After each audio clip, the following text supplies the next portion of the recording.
Stakeholders Working Group of Neiti,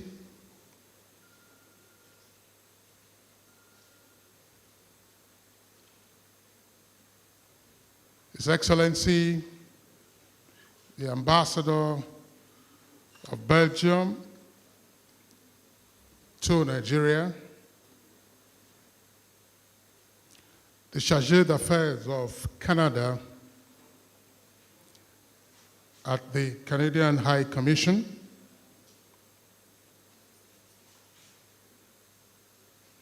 the many distinguished personalities here in our midst this morning. We'll begin with an apology for kicking off behind schedule. I have deliberately said good morning because the intention was to kick off this program at 11 a.m. And by noon, of course, that would have given us about an hour behind schedule. We were awaiting the arrival of our special guest of honor and other dignitaries for us to kick off formally.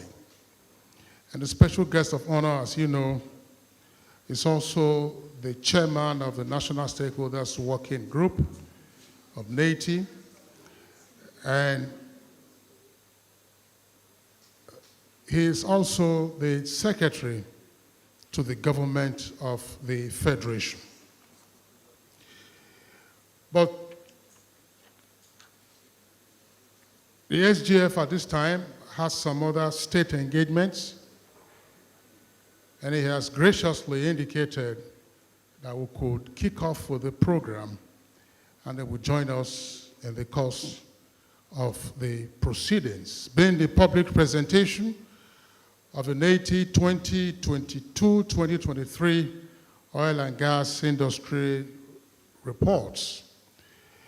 And the reports, of course, have been put together by Neiti, signed off on by the National Stakeholders Working Group with support from the Rule of Law Anti-Corruption, that's RoLAC program being implemented by the International Institute for Democracy and Electoral Assistance.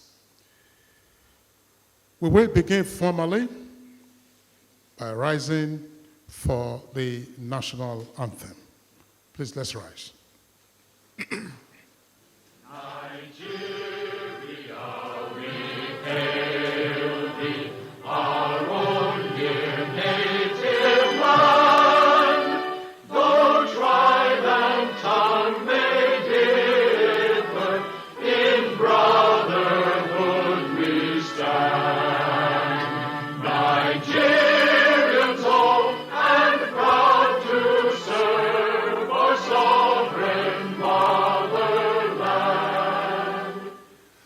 Please be seated. Just in case you are wondering, this is the new national anthem of the Federal Republic of Nigeria, and we took the first stanza.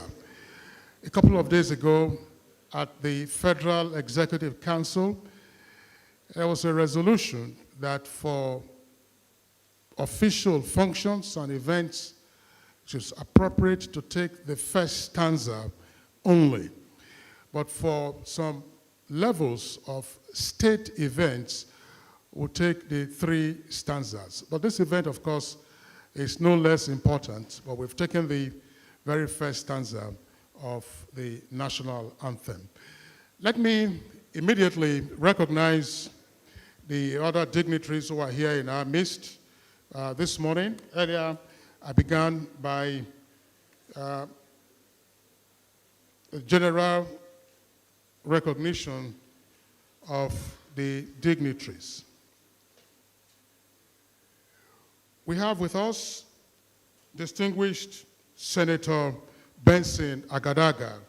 Distinguished Senator Benson Agadaga is the chairman, Oil and Gas Host Communities Committee of the Senate of the Federal Republic. Please let's welcome him to this public presentation.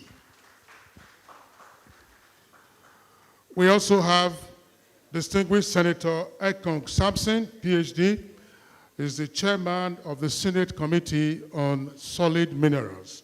Distinguished Senator, if you are hearing some noise in the room in the meantime, it is coming from the salutation of two very important dignitaries who are here with us this morning. It's still morning, just a couple of minutes before noon. So permit me on this occasion to recognize the chairman of the Economic and Financial Crimes Commission, Mr. Ola Olukoyede, is right here in our midst. And at some point, of course, he was the secretary to the commission. He's a lawyer. We also have in our midst the director and CEO of the Financial Intelligence Unit, that's Hafsat Abubakar Bakari.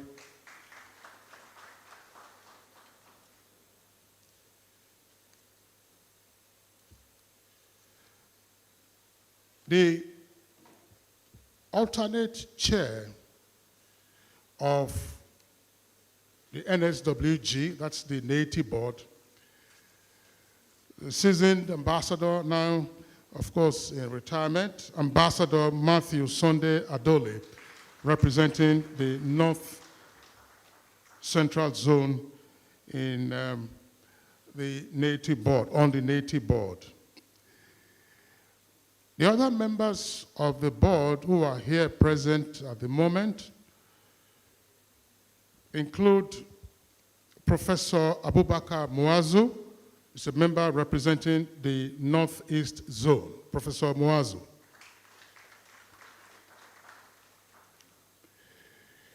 Olashukbo Abdel Jalil Taiwo represents the Southwest Zone. Chief Israel Ikechukwu Ikwegbu represents the Southeast Zone on the Neiti board. Dr. Stephen Leo Ackman is a member of the board representing the South Zone.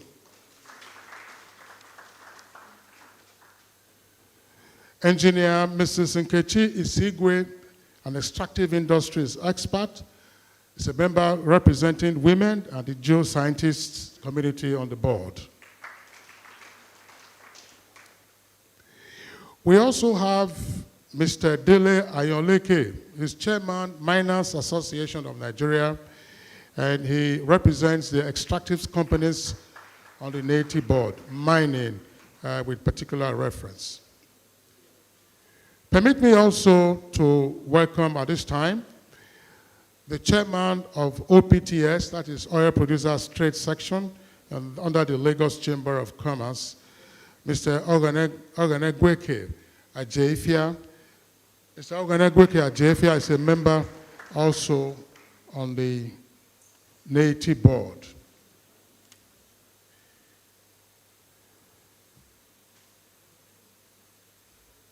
The Group Chief Executive Officer of NNPCL, Mr. Mele Kiari, also serves on the board, but is on this occasion being represented by the Executive Vice President upstream, Mrs. Orishemayowa Eyeson. Is she here with us yet? Is she here with us yet? All right. Oh, you are represented. We'll get your fuller details and recognize you accordingly.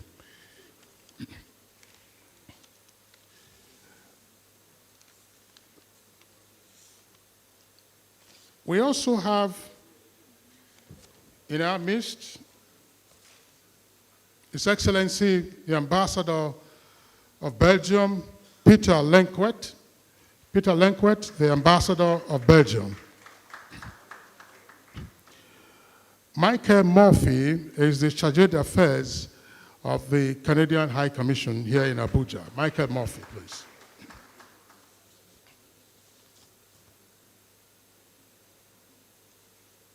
And representing the Corporate Affairs Commission, is Mr. Denman Anga.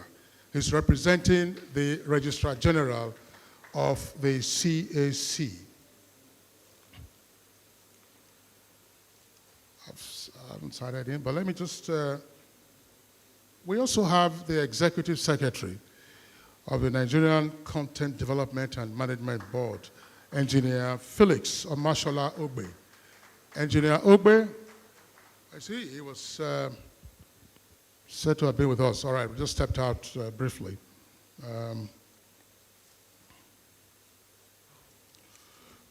Quite a number of dignitaries who are here with us. The Executive Director of the Nigerian Midstream and Downstream Petroleum Regulatory Authority, that's the midstream, Professor Zainab Gobri. Professor Zainab Gobri, we're glad to have you with us. And of course, the program manager for IDEA, that's the agency implementing RoLAC, Mr. Emmanuel Uche. Emmanuel Uche, I saw him earlier, is he? All right, he probably just stepped out. He's at the back. He's always hiding. Please, let's give him a round of applause. Emmanuel Uche, there will be no hiding place for you because at some point you will have to address us on this occasion. Senator Eteng Jonah Williams is the chairman, Senate Committee on Petroleum Upstream. Distinguished Senator Eteng Jonah Williams, Senate Committee Chair, Petroleum Upstream.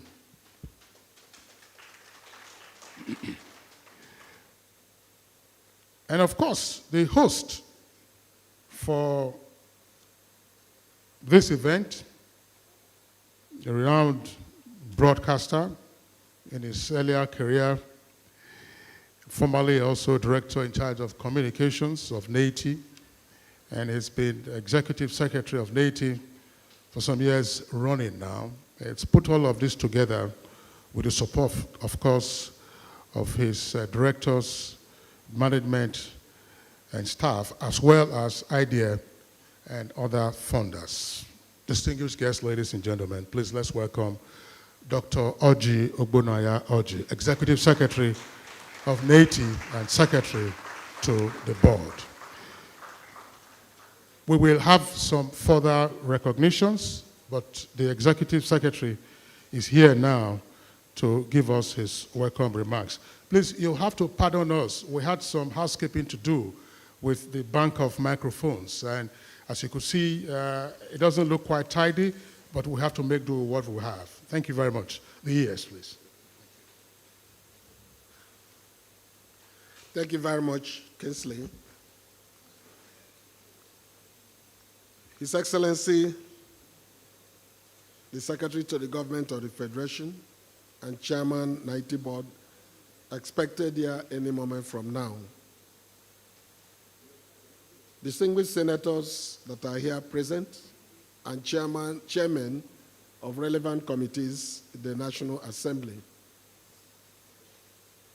His Excellency's friendly missions, diplomatic missions here, Canada, and my brother, Ambassador Peter of Belgium, and the Australian High Commissioner, who ought to be here also, who was with us last night when the Belgian ambassador hosted board members to a dinner.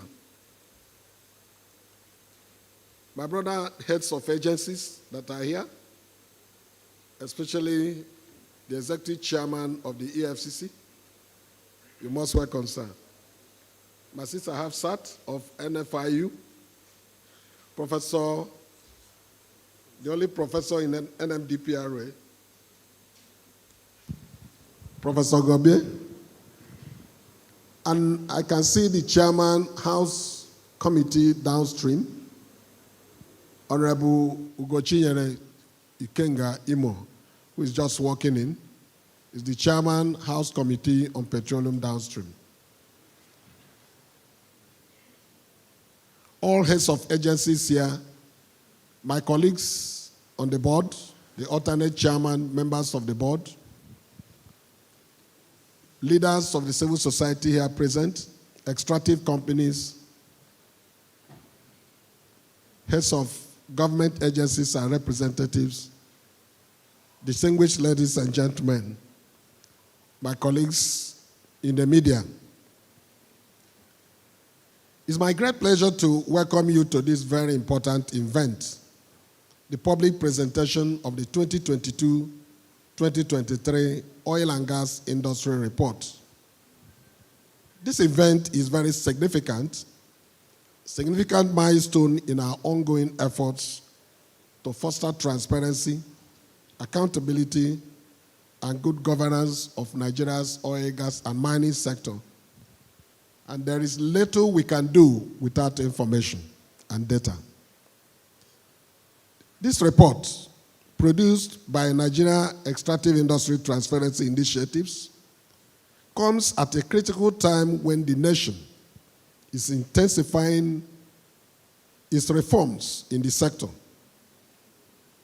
The report provides valuable insights that will guide policy, encourage robust public debate, and ultimately improve civic engagement and governance in the management of our natural resources. The importance of this report is real. It serves as an authoritative document that provides comprehensive data and information on revenues, governance structures, operations, compliance with the oil and gas sector regulations and laws within the period 2022 and 2023. The report, as always, remains a vital tool for identifying leakages.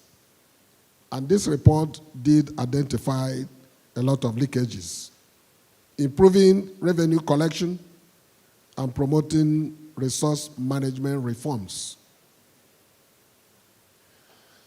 The preparation of this report followed a meticulous, transparent process in line with global EITI standards. A rigorous multi-stakeholder approach was adopted involving extensive consultation, collaboration with government agencies, extractive companies, the civil society, and indigenous consultants that actually handled the project. We ensured that all the data required were collected, validated, reconciled in an open, fair, and transparent manner. The 2022-2023 report covers entire oil and gas industry, including upstream, midstream, downstream operations, and it delves into critical areas such as revenues generated, taxes, royalties, paid or unpaid, production volumes, stolen, exported, or mismanaged, and overall industry performance. In addition, it explores issues around corporate social responsibility, environmental impact, and host community issues. The goal is to provide stakeholders with a complete and accurate picture of the sector's performance and challenges between 2022 and 2023. The data collected or the data process was not without challenges. Our team of experts from the Secretariat working side with our multi-stakeholders along indigenous consultants that handle this project encountered significant hazards in gathering accurate and comprehensive data. This includes issues related to information hiding, logistical difficulties, and security challenges in certain regions across the country. However, Neiti's resilience, along with the dedication of our partners ensure that we overcame these obstacles. I commend the consultants that are Nigerians for their professionalism and commitment. And I also commend my entire team in the Secretariat, Nigerians that are in the Energy and Mining Department of Neiti, and the entire Secretariat, the civil society working at the national and rural level, who also collaborated with us during this exercise. The report contains several key findings and recommendations. Many of them lie on recommendations on revenue leakages and what needs to be done, the need for improved compliance with regulatory frameworks and suggestions for increasing transparency in the operations, cases of stealing and malfeasance in the sector. The report underscores the significance of improving governance structures in the sector within the context of the Petroleum Industry Act.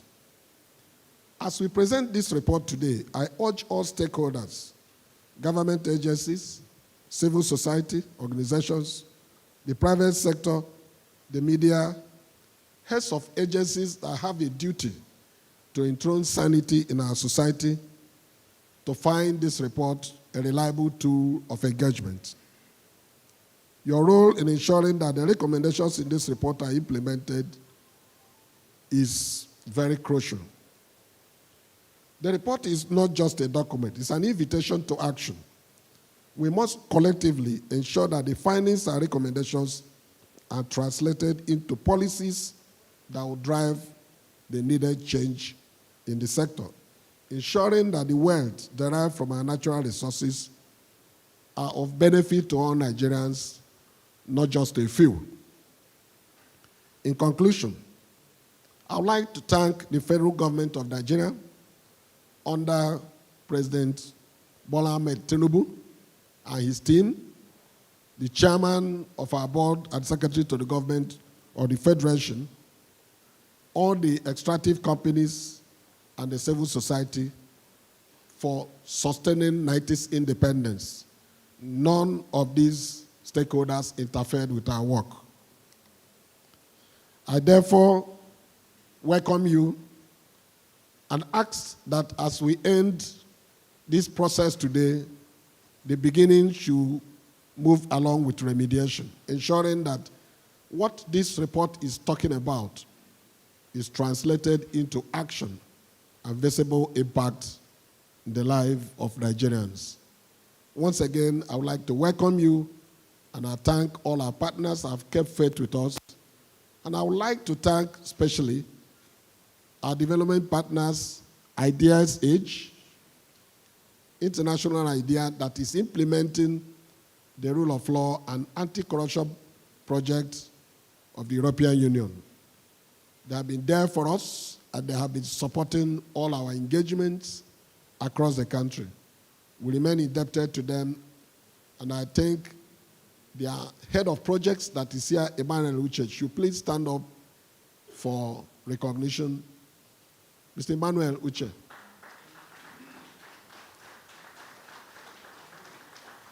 In these days of harsh economic condition, when we remember that RoLAC is there, we move to action. This cozy environment that NNPC is enjoying with us, which is what they are used to, and all other agencies, oil companies, that Neiti is enjoying is courtesy of our development partners. Once again, I welcome you and ask that you please show patience for us to pick one or two things from the report, while the wide dissemination of this report will begin immediately after this ceremony. Thank you very much.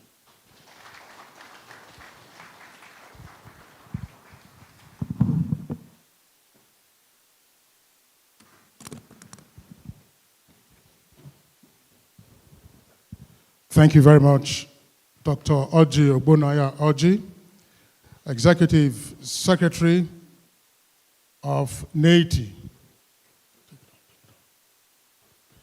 Executive Secretary of Neiti.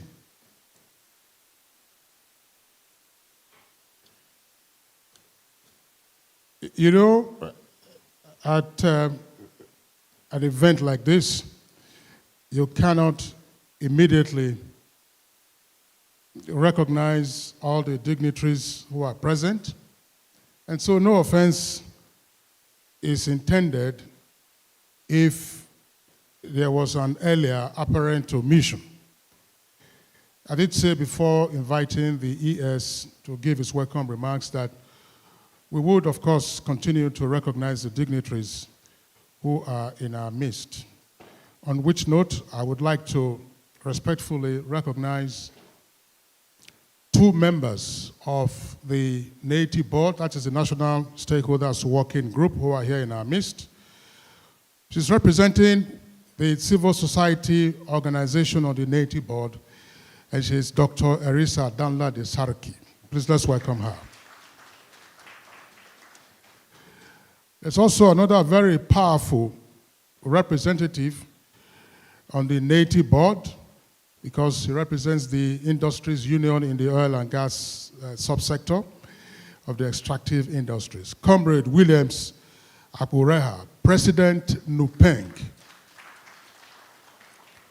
Please, a louder round of applause. If their members decide not to lift petrol, we'll all be in crisis. NUPENG, not be so. They got their power about 30 years ago, and ever since, that's followed, of course, the June 12 crisis, and ever since, there's been no looking back for NUPENG. But it's not just strike. It's the welfare of their members and also the well-being of the industry. There are a number of very active civil society members who are here, in addition, of course, to members of the media who are present. You permit me to recognize a lady who is one of perhaps the most knowledgeable and active as a key influencer in the Neiti and EITI processes. She's here with us, Ms. Faith Nwandishi. Ms. Faith Nwandishi is Executive Director and also a former member of the Neiti board as well as the EITI. That is the international body to which Nigeria is affiliated through Neiti. Earlier, the Executive Secretary recognized him while he was walking in. He's always unmistakable with his unique cap, obviously because the tip of the cap has a much larger projection than you would find ordinarily with the red caps from persons in that part of the country. Ladies and gentlemen, please let's welcome Right Honorable Barrister Ike Agwonu Ugochinyere Ikenga Imo.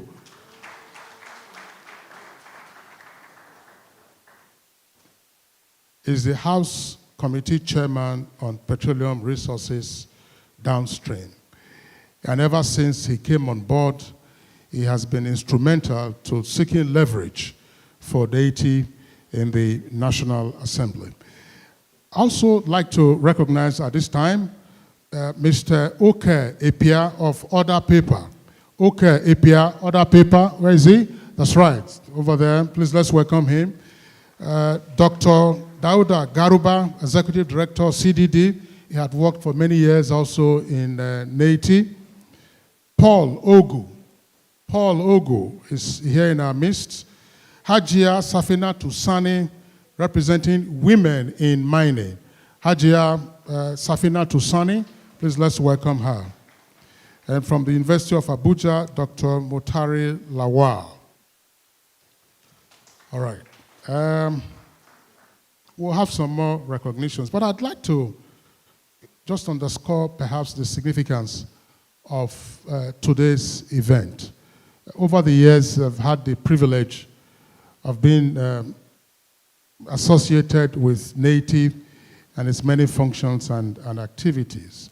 And the launch of today's report is very significant because we have in our midst, I recognized him earlier, the chairman of the Economic and Financial Crimes Commission, Mr. Ola Olukoyede. I'd like to again specially welcome him to this event. We also have the director and CEO of NFIU. Now, these are two anti-corruption agencies in the country. And in a sense, Neiti also has an anti-corruption role from the welcome address we heard the ES read, apart from the fact that it also enables us to have better control and better management of our extractives gifts from the Almighty, which we are now using. So today, of course, it's a big day. The SGF, who is a special guest, is also the substantive chairman of the Neiti board. This had never happened in the history of Neiti. So that tells you the premium that the current administration is placing on the work of Neiti and how to better utilize its outcomes.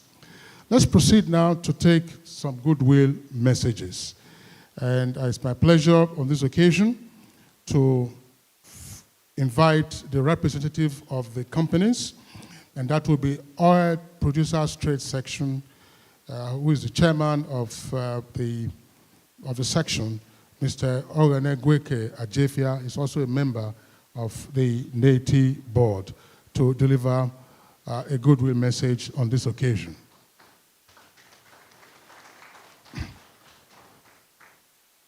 Mr. Ajefia, just before you come, I should have said the rules. Goodwill messages often can become keynote addresses in our situation. So, Mr. Ajefia, you know the rules, but for the benefit of all others, let's try and do 120 seconds. That is 2 minutes. 2 minutes. The usual example I give is NTA. If you go and put an advert on NTA for 1 minute, it will cost you nothing less than 1.2 million. So we are offering you 2.4 million on this occasion for that particular purpose. Please, let's welcome the chairman of the OPTS. Thank you very much. You have taken some of my time. I would like to say a big welcome to everyone here today, and especially to thank the ES for a wonderful job he's been doing. His passion for Neiti is second to none, and he has made a good progress since he took over this role. Transparency is quite necessary. In fact, it's a necessary foundation for any society to develop, because transparency ensures accountability, and as such, people are able to know what is happening and are able to challenge. I represent the oil and gas industry. We are a membership of over 35 companies, 25 of which are Nigerian indigenous E&P companies, and 5 international IOC companies. Transparency is part of our ethics, and we love to be able to share information about what we do, our production, our reserves, the revenues we generate, how much we pay to government as royalties and taxes, so that everyone is quite aware of their rights, and that helps to develop the country. I want to say a big thank you also to the government, to the legislative arms represented here by His Excellency, and other arms of government. We have the EFCC, we have the regulators. That shows that Neiti is working. It shows that transparency is coming to the table, and something that we need to encourage. I would like to borrow a word from the ES, who said that this report is a call for action. That means whatever has been produced will have no meaning if the recommendations are not implemented. We have seen progressive improvement in the quality of the Neiti reports.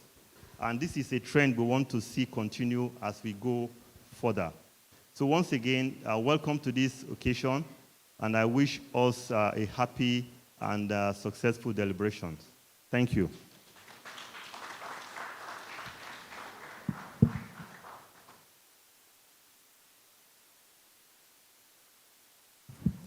Thank you very much, Mr.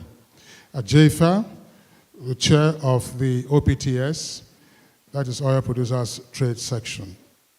Short and sharp and right on time, no overrunning. The next goodwill message, Civil Societies Organization, and to deliver this will be Dr. Erisa Danlade Sarki. Dr. Erisa Danlade Sarki.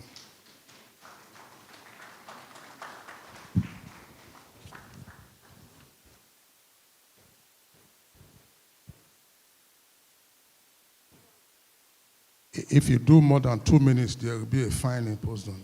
Mine is in dollars, not in naira. No. Our legal tender is naira and kobo. Your Excellencies, ladies and gentlemen, members of the press, permit me to leverage on the existing protocol already established by the ES. And for want of time, since I'm not giving in dollars, permit me to go through a scripted goodwill. So on behalf of the civil society organization, I am here standing, extending our warm greetings to everyone present here. For us, this is very significant. This is what we've always wanted to see, the public presentation of the Neiti report. For us, this is key because it's formed part of our advocacy too. Without this report, we don't know what to say. We don't know how to engage. This moment stands as a beacon of our shared commitment to transparency and accountability and good governance in Nigerian extractive industries. The role of Neiti in promoting open access to information and fostering sustainable development is invaluable by ensuring that the management of our natural resources benefit all Nigerians. For us at the CSO, this is what we look forward to. We take a bold step towards curbing corruption and enhancing responsible stewardship. As civil society organizations, we remain steadfast in our support to Neiti's effort. We believe that informed citizens can actively participate in decision-making processes that can shape the future of our communities and our country. Today's presentation is not just a report, like the ES have mentioned. It is a call for action for continuous collaboration among the government, the private sectors, and the citizen. Of course, it is for us as civil society a tool to engage the government, the private sector, and also enlighten our citizens. We commend Neiti for their dedication and transparency and encourage all citizens to uphold those values as we collectively build a brighter, more equitable future for Nigeria. I wish us the best of this launch. Thank you.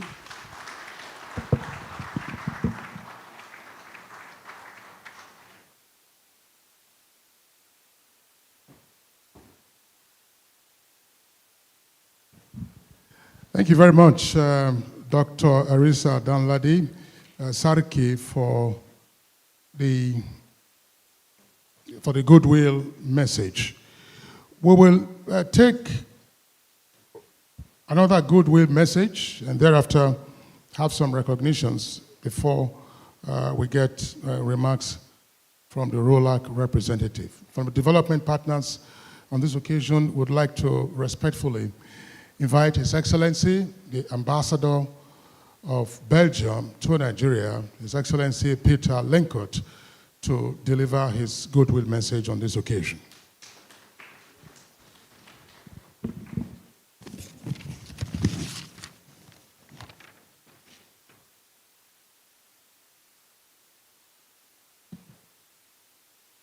Excellencies, ladies and gentlemen, in sometimes complex or even murky policy area, there is one call that is clear and easy to make, a case that is easy and clear to make, and it is the case of transparency. And that case is very easy to make because I'm coming from a country that, as many others, has companies ready to invest in Nigeria. And they will only come to invest if there is a certain level of transparency. I would even claim more. The more transparency there will be, the more willing investors will be to enter this country, and investors coming into this country is also one of the biggest priorities of the current government of Nigeria at all levels, as we understand it. Solid minerals is a sector that is definitely asking for much foreign investment. When it comes to oil and gas, we see a certain movement towards divestment from international companies and more investment by local companies, but that doesn't diminish the case of transparency, of course. It becomes an ever more important internal debate because so much government revenue in general in this country depends still on oil and gas. And even if we look at the global energy transition that we all want to embark upon as a global community, the oil and gas tap will not be screwed shut any day soon. And for that foreseeable future, we also need transparency there. Belgium has been very happy to engage on for the cause of transparency in extractives industries worldwide through EITI, and we want to mirror this very consciously at the level of Nigeria. So Belgium is very proud, humbled that our embassy has been granted observership to the Neiti board since end of July, and we hope we will honor that commitment by being a trustworthy conversation partner on this. We welcome very much the publishing of today's report and are looking forward also to the solid minerals audit report, which is forthcoming, as we understand it, and look forward to much more of these very useful publications in the foreseeable future.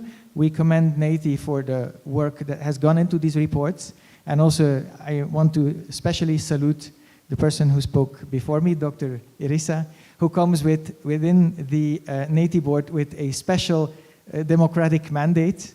She was elected amidst so many NGOs, and where would we be without NGOs, CSOs, holding the feet to the fire of officials and corporates alike. Thank you very much.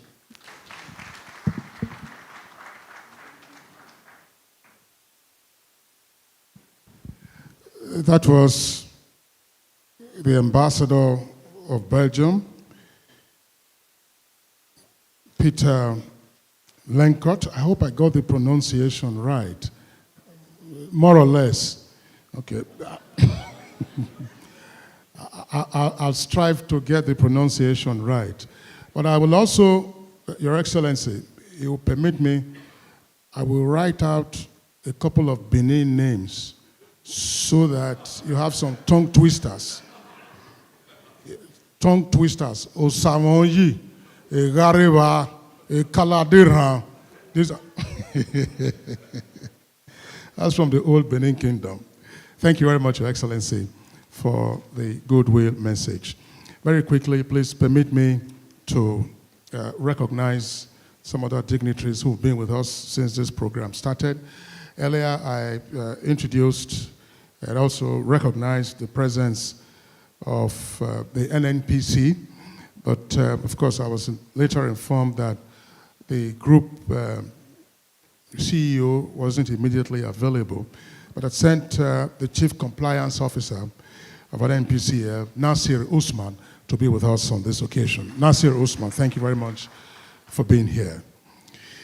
We also have a member of the Board of Trustees and legal advisor to the Miners Association of Nigeria. He's Barrister Ibrahim Shehu Birma. Barrister Birma, thank you very much for being around. Also in our midst this morning is Assistant Comptroller General of Customs. He's in charge of tariff and trade, AAS Oloyede. Saw him earlier. You're welcome to this event. Also here is a representative of the Executive Secretary of the Nigerian Content Development and Management Board. That is Esweme Dan Kikile. Dan Kikile, I saw him earlier. All right, that's it. That's him over there, the sky blue outfit. Thank you for being with us. Representing ICANN, that is the Institute of Chartered Accountants of Nigeria, is Ibrahim Babayo. Ibrahim Babayo, thank you for being here. Also here this morning is a member of the National Assembly, Honorable Jafaru Gambo. Honorable Jafaru Gambo, please let's welcome the honorable member of the House.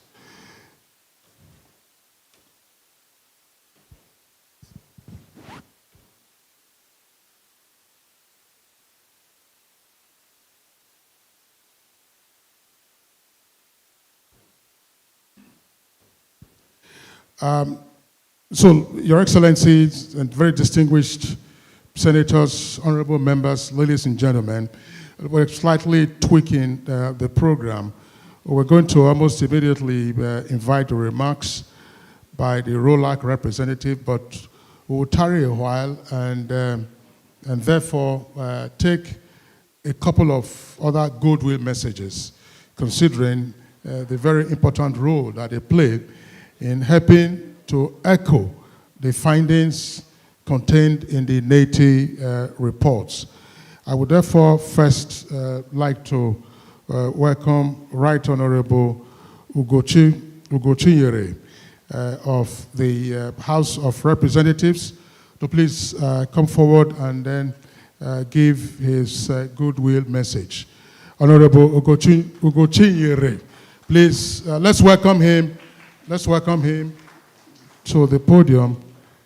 And just to, Right Honorable, please respectfully remind you of the protocol earlier established and the rule, namely 120 seconds, being 2 minutes. Right Honorable. Thank you. Thank you so much. Permit me to stand on already existing protocol.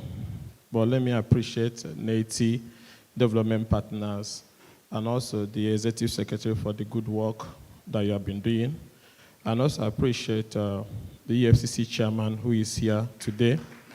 Since I started coming to Neiti event, I have not seen any EFCC Chairman attend. They always send representative.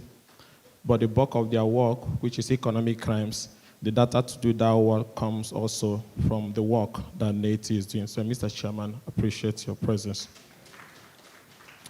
I cannot overemphasize the critical role that the transparency and accountability play in the effective management of our nation's extractive industry, especially given the current situation of the sector.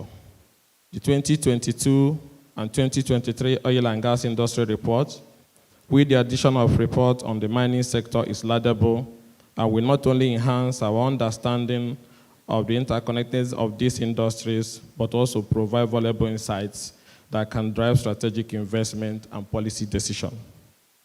The House of Representatives Committee on Downstream is fully committed to supporting Neiti mandates and ensuring that its recommendations are duly considered and implemented.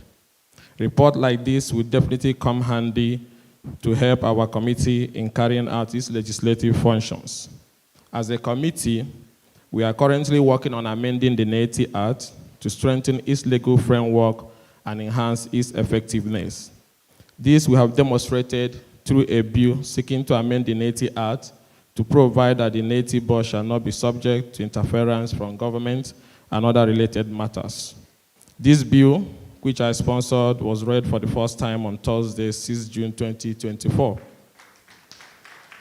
We have also proposed a bill which seeks to grant Neiti powers to recommend for prosecution of offenders, especially as it has to do with those who fail to cooperate with Neiti by providing documents, information, or data required in the course of their investigation, and be able also to receive 4% of the money it recovers from successful investigation it carried out to aid its operation. It is my expectation that this report will not only present to us stakeholders a new world of information and data built on substance, material issues, and events that shape the Nigerian oil and gas sector in the period under review, but also build new reforms and policies that will give Neiti stronger powers to discharge its responsibility. Let me, at this junction, commend Neiti for its unwavering commitment to promoting transparency and fighting corruption in the extractive industry. Your efforts have not only shed light on areas that require improvement, but have also fostered public trust and confidence in the sector. I also do heartily commend the management of Neiti, led by Dr. Ogbonnaya Orji, for sustaining the practice of annual reporting of the activities transacted within the industry from time to time. This year's report, which is the 12th edition since the inception of Neiti, is coming at a time when government of the day is in search for workable solutions which will enhance the economic fortunes of Nigeria and increase our revenue generation from non-oil sector for national development. In conclusion, I want to reiterate the Petroleum Resources Committee's unwavering commitment to promoting transparency, accountability, and good governance in the extractive industry. We will continue to work closely with Neiti and other stakeholders to ensure that our natural resources are managed in a responsible and sustainable manner for the benefit of all Nigerians, both present and future generations. Thank you, and God bless the Federal Republic of Nigeria.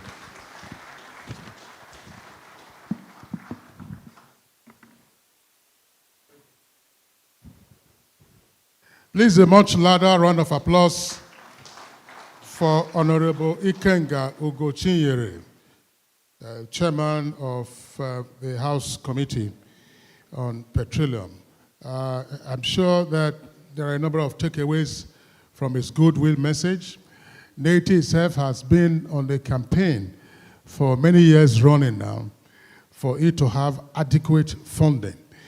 And of course, this is nothing novel because there are a number of government agencies that are able to finance their operations through some allocation coming from the receipts that they get. And there's no question about it that this very serious work that Neiti has been doing has, of course, yielded more revenue to the purse of the Federation. Once again, thank you very much, Honorable Ikenga Ugochinyere, for your remarks. We'll also be getting goodwill messages from the chairman of the Senate Committee, Petroleum Upstream, distinguished Senator Eteng Jonah Williams. Distinguished Senator Eteng Jonah Williams.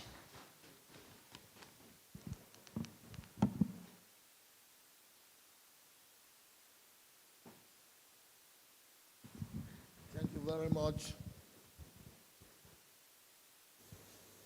The ES, who has been our brother for a long time, distinguished colleagues, our chairman of EFCC, we're happy to see you here. NFIU, we are happy to see you here. And all the development partners, we are happy. Our mother agency, NNPCL, we are happy to see you here. Thank you very much. You know, you cannot shave somebody and prosecute somebody in his absence. Your presence here is good for even Neiti and for our various agencies because you're present, you look at the records, you look at the books. What we are emphasizing for us is accurate data. Accurate data so that you don't just accuse somebody wrongly. We pray for that. And one of the things we take home is a call for action. A call for action with accurate data, a call for action with the caliber of persons here present. Nigeria will move to the next level. In the oil industry, we're calling on everybody, all hands on decks, for increase in production. We've had a lot. Corruption has visited us badly, and we are calling on everybody to be hands on deck to help and see how we'll increase our production. But with this report, if it goes by what I saw in the last report last year, there is need for all of us to support Neiti, to help our own industry, where Nigerians all depend on. Thank God they've even increased their scope by adding the mining and everywhere. So thank you so much, Neiti. We at the Senate will always cooperate with you, work with you. And I thank my brother, Ugechukwu. We've been working together, even on the reports. We will take it further.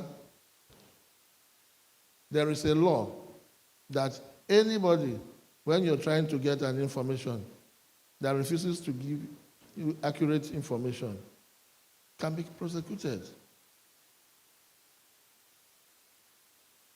You can also capitalize on that to hold people responsible.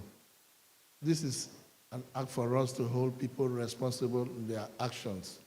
That will help Nigeria. We've invited the ambassadors here. We've invited our partners all over the world. Let the international community rely on this data. Let Nigerians, even the EFCC, rely on this data if they are accurate. Thank you very much, and we thank you so much.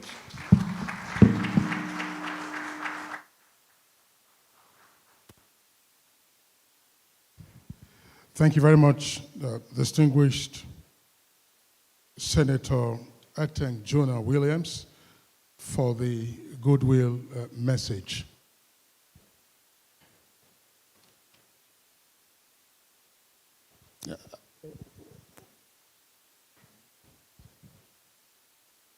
One of the comments made by the distinguished senator who just spoke is a very important takeaway from this event. It says that corruption has visited us badly. In other words, corruption has been a terrible visitor in our homes, in our society. And that is significant, I say, because corruption isn't who we are. Corruption isn't always who we had been. Nigeria, of course, was put together with the amalgamation of the northern and southern protectorates and the colony of Lagos in 1914. Before then, there had been big empires out of this entity. There's no corruption-free society, but our society ran firmly. And for those empires and nations or city-states to have been in existence for hundreds of years meant that there were core values that sustained those societies. And those values included strict abhorrence of corruption.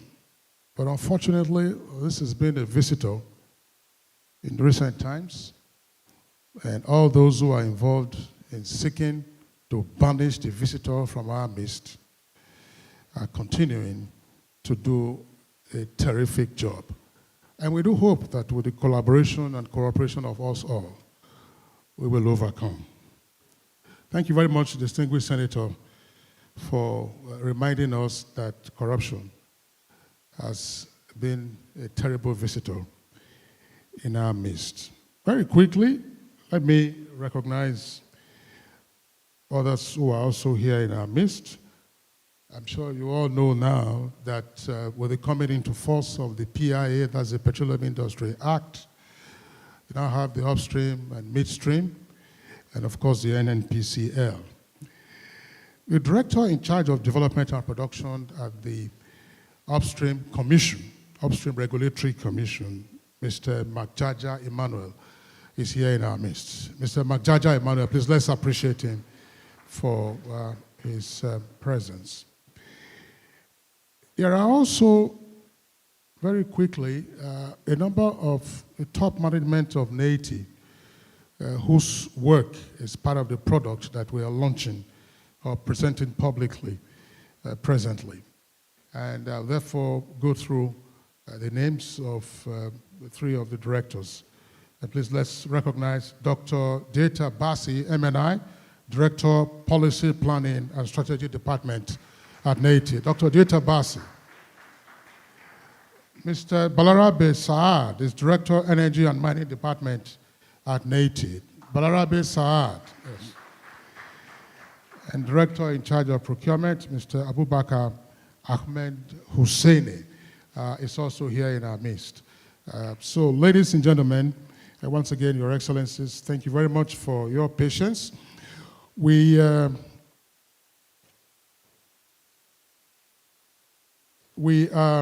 returning to the program as indicated on the agenda. So we're now having remarks by the representative of RoLAC 2, that is the Rule of Law and Anti-Corruption, RoLAC. Now the program, of course, is being implemented by the International Institute for Democracy and Electoral Assistance, IDEA. The project manager, Mr. Emmanuel Uche, is here, and I invite him most respectfully now to give his remarks. Now, this is outside the scope of the goodwill messages, but we still have to learn to manage our time. And I trust, as always, you get that done. Thank you very much. Thank you very much. Thank you very much, my brother. Good morning, distinguished guests, ladies and gentlemen. Always a great pleasure to speak after Dr. Orji Ogbonnaya Orji have spoken, because he lays very elaborate protocols on which every other thing can be built. It's my great pleasure this morning bringing us goodwill from the leadership of the European Union Commission to Nigeria, especially our new ambassador, Mignot, who is busy settling in, taking over from Ambassador Samuela Isopi, who has been with us and have done a great job all the while. Standing on the protocol already established by my brother, I think it's still important to say a bit of thank you to my brother Olukoyede, who is here, the EFCC chairman. Good morning, sir. I did not know I was going to see him today. I actually sent you a text message this morning. Okay, let me start by saying that I was charged to speak this morning, and I was happy to hear us sing heartfully the first stanza of the national anthem. And it says, "May the labors of our heroes past never be in vain." So on that note, I want to say a very big congratulations not only to Dr. Orji and his team, who are doing excellent job, but to also recognize that today, to have the Secretary to the Government of the Federation of Nigeria for the first time, and if care is not taken, for the first time in any country, that somebody that highly placed chairs the Neiti board is a testament to the labors of the former leaders of Neiti. And I want to recognize from Dr. Obieze Kwesele to Professor Asisia Sobie, to Hajia Zainab Ahmed, to Barrister Waziri Adio, before it got down to our own brother, Orji Ogbonnaya Orji. Excellent foundations have been laid. Yeah, please, you can give a round of applause.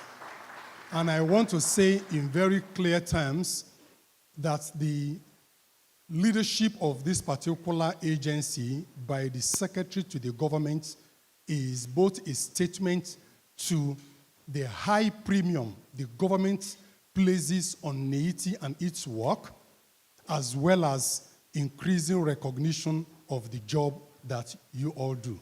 So I think it's a good one, and we need to recognize that. Let me again then bring us the goodwill and the remark from my institute. The International Institute for Democracy and Electoral Assistance is an intergovernmental organization made up of 36 different countries working together to deepen the foundations of democratic governance globally. We still aspire that Nigeria will be one of the members of International IDEA, but currently International IDEA is in Nigeria implementing European Union's rule of law and anti-corruption program. On this, we are very, very happy to recognize that the work that Neiti is doing is making a great deal of difference, and the government and its agencies are taking full account of the work that is being done. When Neiti approached the European Union to support this event, the very first question I asked Dr. Oji is, please, in sending a concept note for this event, can I have a chronicle of the difference and the impact we are making with these reports we present? And he said, before you finish talking, I'm giving you 2 pages of the impact this is making. And when I went through it, there was no gainsaying that a great deal of impact, even the last report, made resounding impact. And I want to say congratulations. Let me quickly say that one of my great writers, Frantz Fanon, did say, and I quote, that every generation out of relative obscurity must discover its own mission. Either you fulfill it or you betray it. I want to say the current board of Neiti and the leadership has discovered their mission, they are fulfilling it. If there is anything I will say on this occasion, it will be to say, since Neiti cannot act in autarky, since Neiti cannot act as an Ireland to make any difference, what are the rest of our sister agencies doing to make sure that this work that is being put in to give us credible data does not go to waste? And on this note, I'd like to join the last speaker and my brother,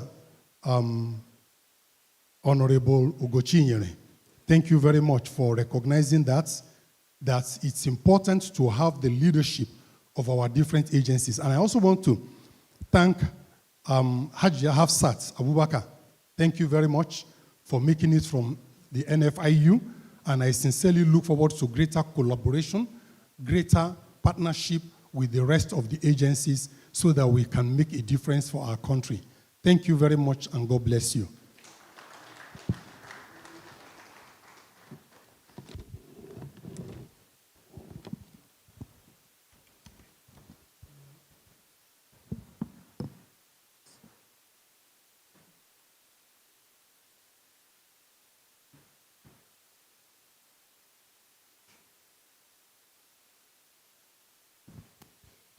Thank you very much, Mr. Emmanuel Uche of IDEA, that's the International Institute for Democracy and Electoral Assistance, for the remarks you have given on the occasion of the public presentation of the 2022-2023 oil and gas industry reports put together and approved by the National Working Stakeholders Group of Neiti.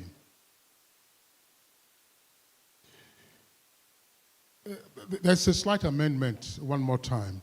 And just before that, let me indicate that we are expecting the Secretary to the Government of the Federation to be with us any moment from now. And well, of course, we will hear from him. As we know, he's wearing 2 caps on this occasion. It's SGF, as the Cabinet Secretary, and also the Chairman of the Neiti Board. Although the alternate chair of the Neiti board, Ambassador Adoli, has been with us since the commencement of this program. We are taking a message from NNPCL, and that's because of the vital role that the company plays in the oil and gas sector. And the NNPC Group CEO was to have been with us, but he nominated the Chief Compliance Officer of the company, Malam Nasir Usman, to deliver his remarks. Malam Nasir. Thank you so much. Good afternoon, everyone. Kindly permit me to stand on the already established protocol. Let me start by apologizing on behalf of the Group Chief Executive Officer of NNPC Limited for his inability to be with us here physically. He has so much wanted to do so. However, he had to attend to some other pressing national assignments. Nevertheless, he has mandated me to convey to you his goodwill message and his well wishes for this occasion. NNPC has been a part of this report, and we also understand all that has gone through this. We have also been part of Neiti right from inception, and we have done so because the objectives, the values, and the principles espoused by Neiti are in perfect harmony with those of NNPC Limited. Therefore, we have done and will continue to partner with Neiti in the coming future. Before I leave, I'd like to say I've taken note of all the key recommendations and findings of the report. And just as the ES has earlier said, he has titled this report a call to action. Let me assure everyone that NNPC has heeded this call, and we will take action and we will take cognizance and amend all the loopholes that have been observed. Before I leave this stage, I think I will be remiss if I do not recognize and commend the effort of the teaming set of professionals in IT and in all the other agencies that have participated diligently in bringing about this detailed and comprehensive report. I also want to commend the auditors who have also done a very wonderful job. We have had sleepless nights in the last 2 weeks in order to bring about this report. I also therefore recommend recommend to the government also to kindly go through this and take cognizance of recommendations. It's a treasure trove of vital information and recommendation. And I suggest that this should be used as a key source document for national planning and budgets. Thank you, everyone, and have a wonderful day.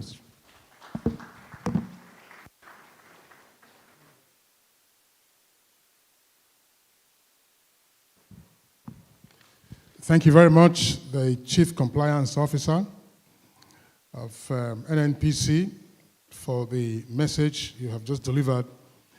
On behalf of the Group CEO, I'm sure my colleagues who are here, that's to say the media, will have been most excited to interact with the Group CEO, Mele Kyari, if he had been with us on this occasion. A number of issues that are newsworthy, obviously. I'm sure there will be another time. Thank you very much, Malam Nasir, for the remarks that you have made. Very quickly, we have a number of firms that are involved in the oil and gas sector who are here represented by the officials. Seplat Energy. Seplat Energy is here represented by the Senior Legal Counsel, Abishido Dodo. Abishido Dodo of Seplat. I don't know whether he or she is still around. Seplat. ExxonMobil has also been represented on this occasion.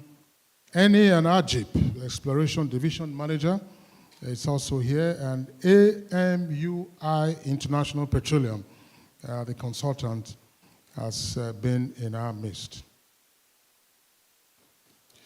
Your Excellencies, very distinguished guests, ladies and gentlemen, we've been talking about the 2022-2023 oil and gas industry reports. And there have been a few positive comments on the work that Neiti has done. What exactly are in these reports? Certainly, we're not going to have the time to read out all of the details of the report, but these are pieces of work that have taken a great deal of time and commitment, and the authenticity and veracity have been, of course, indicated by the members of the Neiti board who have signed off as required by law on these reports, much like you will see with financial reports of quoted firms on the stock exchange. To give us the highlights of the 2022-2023 reports, let me now invite the firm of auditors, Messrs. Adedeji Adeshile and Co., to give us the highlights of the reports. If you're right here, yes.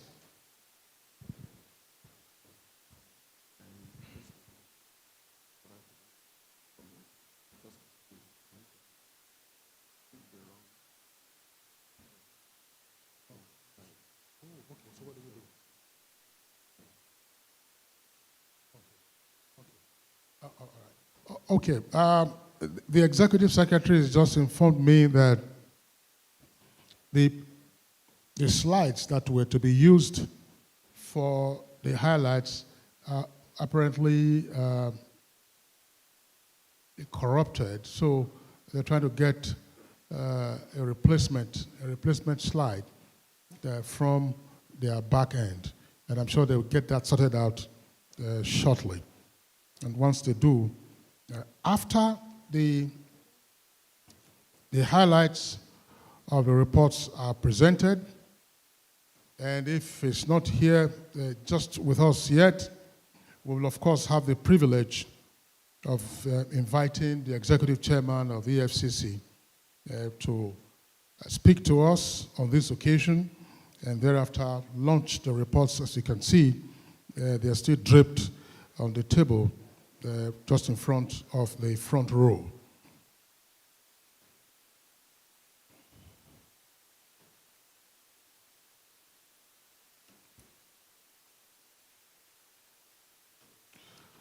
So while the firm of auditors is extracting from its back end the highlights of the 2022-2023 reports,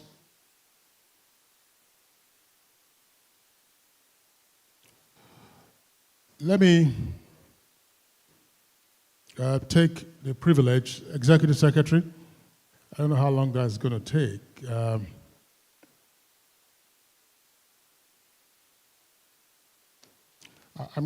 I was almost tempted to conscript the Professor, you're smiling, Prof, the midstream and downstream sector to give us a few remarks on this occasion, because we haven't invited them just yet to speak. And on which note, I would also like to put on notice, assuming he has the leave of his principal, the Upstream Regulatory Commission, to equally address us while we sort out the highlights of the reports. What does the compilation of these reports, what does the compilation entail? And as the point was made earlier, how much cooperation and leverage should Neiti and its board continue to receive from sister agencies? Madam Prof, I'd like to invite you at this time to address us. You have the privilege of taking more than 2 minutes. It's no longer a goodwill message. But if they sort it out before then, we will, of course, politely interrupt and return to our regular schedule. Prof, please. Please, let's welcome her to the stage.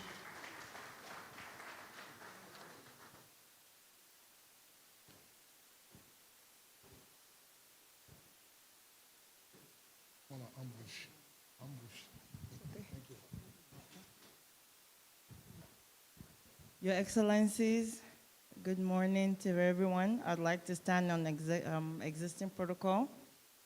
Our distinguished senators, the EFCC chairman, our chairman downstream,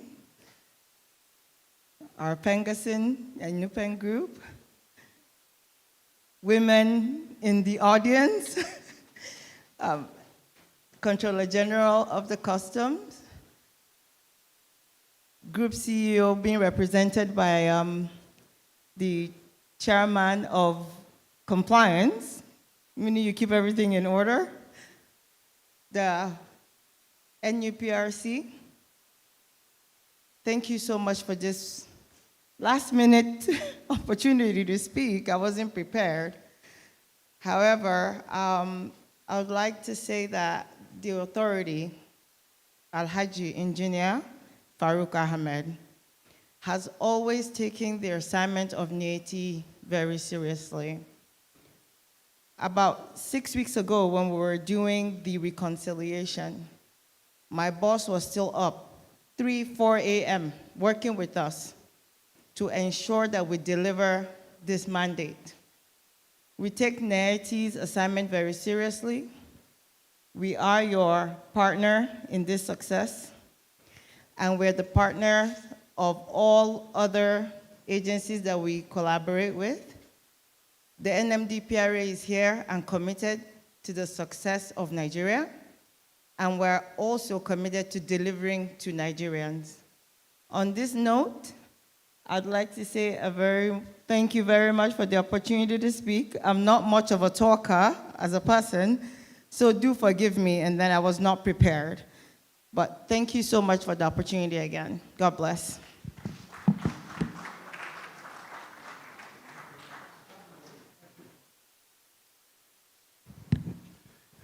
Thank you very much, Professor Zainab Gobri, Executive Director, Economic Regulations and Strategic Planning of the Midstream and Downstream Regulatory Authority.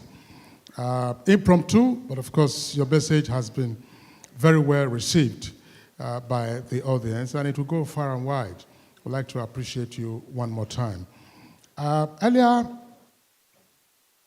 I recognized the director of the Upstream Petroleum Regulatory Commission, Majaja.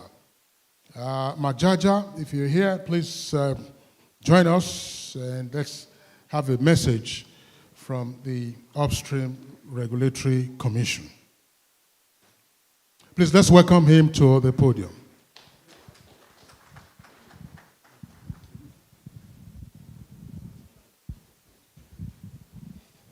Our chief host, the Executive Secretary and Chief Executive Officer of Neiti, Your Excellencies, the Senate Committee Chairman on Upstream, the House Committee Chairman on the Downstream Petroleum Resources, Chairman of EFCC, and Chairman of NFIU, alternate Chairman of the Board. Kindly permit me to stand on existing protocol. I represent the Chief Executive Officer of the Commission, who is unavoidably absent, but to send his message that he's with you here in spirit.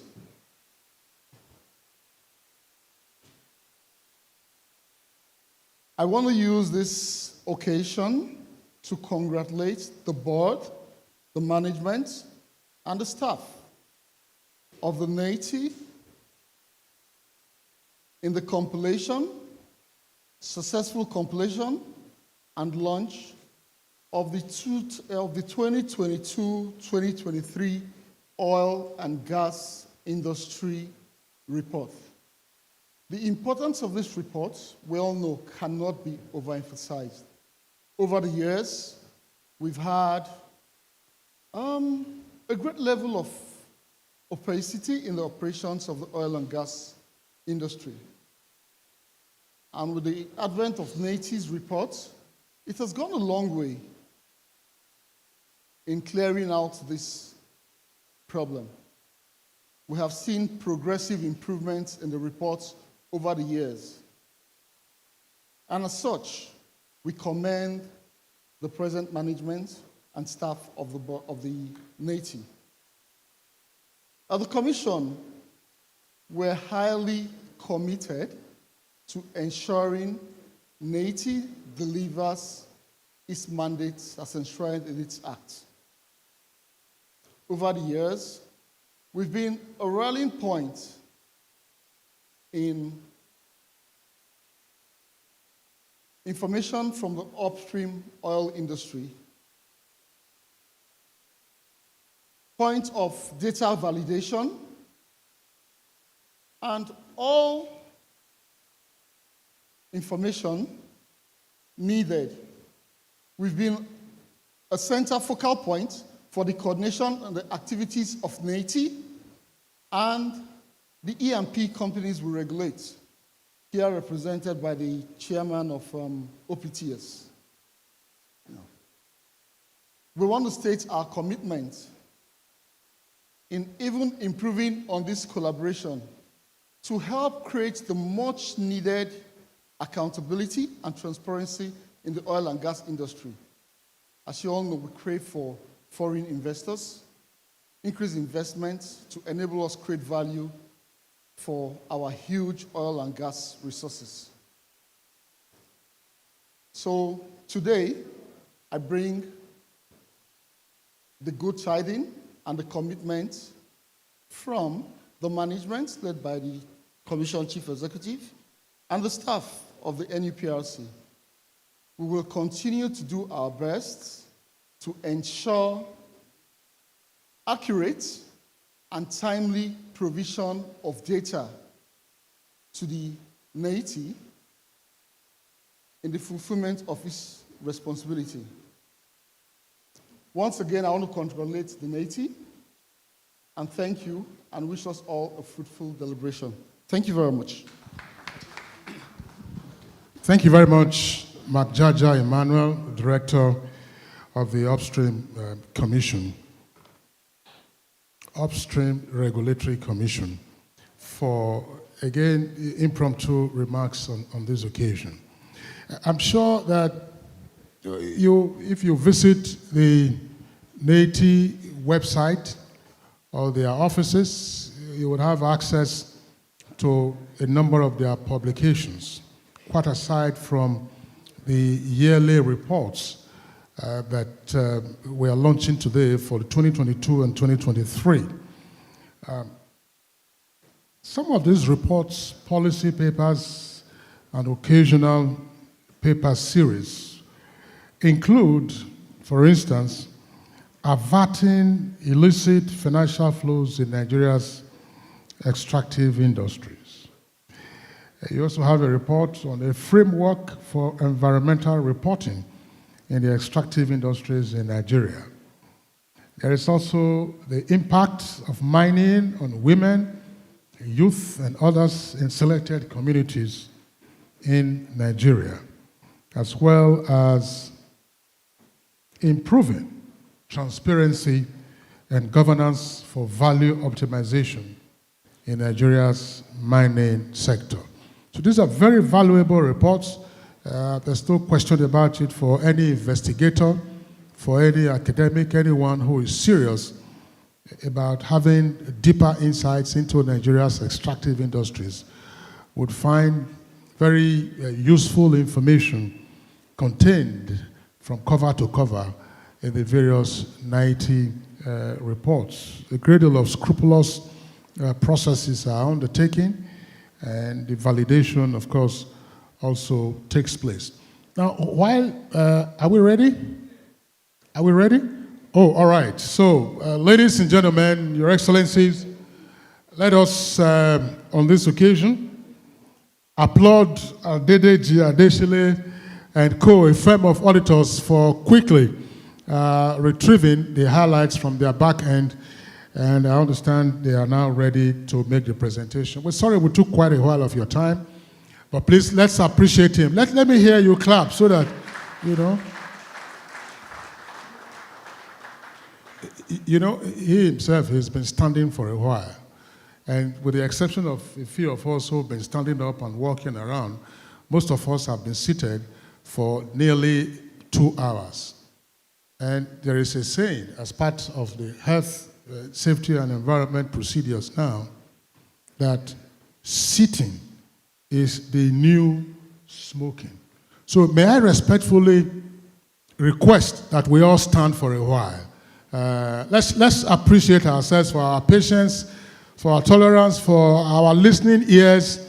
Let's applaud ourselves. Let's applaud ourselves and one another. Yes. Let's applaud ourselves. Let's applaud. Let's applaud ourselves. And please take a seat. Take a seat. Take a seat, and it will be all right. And now, just exchanging pleasantries with the executive chairman of the EFCC is a former member of the National Stakeholders Working Group of Neiti, in fact, the immediate past board of Neiti, Dr. Elias Ububa Gashimbanki. You can see him in a red cap and white agbada. I don't know, he's sneaking out or he's going to sit somewhere. Please, let's appreciate him for being our presence. And so, the microphone now goes over to Adedeji Adeshile and co to give us the highlights of the industry reports for 2022 and 2023. Thank you. All right, thank you so much, DMC. Permit me to stand on existing protocol. My name is Dr. Deji Adeshile. I represent Adeshile, Adedeji & Co., Chartered Accountants. We have been engaged to carry out the 2022-2023 oil and gas industry audits, and to our satisfaction, all these numbers that form the basis of the report is actually a data that has gone through several validation process. Validation process means we had reconciliation with the companies that we've gotten the data from. We had reconciliation with the government agencies as well, and other relevant stakeholders. So I'll just try to run through. I won't take much time because the detailed information is contained in the main report that should have or will be hosted on the Neiti website. So the content of the report, we have the background, the production and lifting numbers, the sales and revenue numbers, then orders and key findings. So, please go ahead. So, yes, like I said, we were engaged based on the work Neiti is doing, being the country focus or focal point for transparency and accountability in the extractive industry in Nigeria. So our report is actually based on two key things. One is the Neiti Act, and two is the EITI standard. And it is instructive to note that the 2022-2023 Neiti report is actually based on the 2023 EITI standard.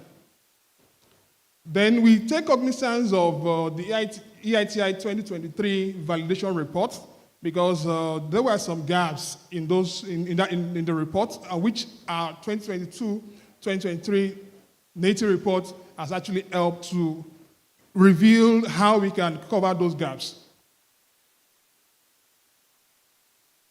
The objectives of the assignment is actually structured into several layers. One is on the regulatory framework and procedures, in which we looked at the PIA and how it impacts on the industry. Then we looked at the exploration and production activities in the sector between the period under review. Then we looked at the export and domestic information, which we have gotten the information from all the agencies, both from NEPRC, then NNPC, who is actually the representative of the government in terms of the oil and gas assets, and of course the companies as well. So all of these numbers are gotten from this, and we painstakingly went through a series of validation process before we can come up with a position as to what we have as export and domestic data for the period under review. Then we looked at revenue and payment management distribution, right from the company to different revenue generating agencies in the sector, e.g. the FIRS, e.g. the NEPRC, NNDPR, and the likes. Then lastly, we looked at the impact of climate change and energy transition in the sector.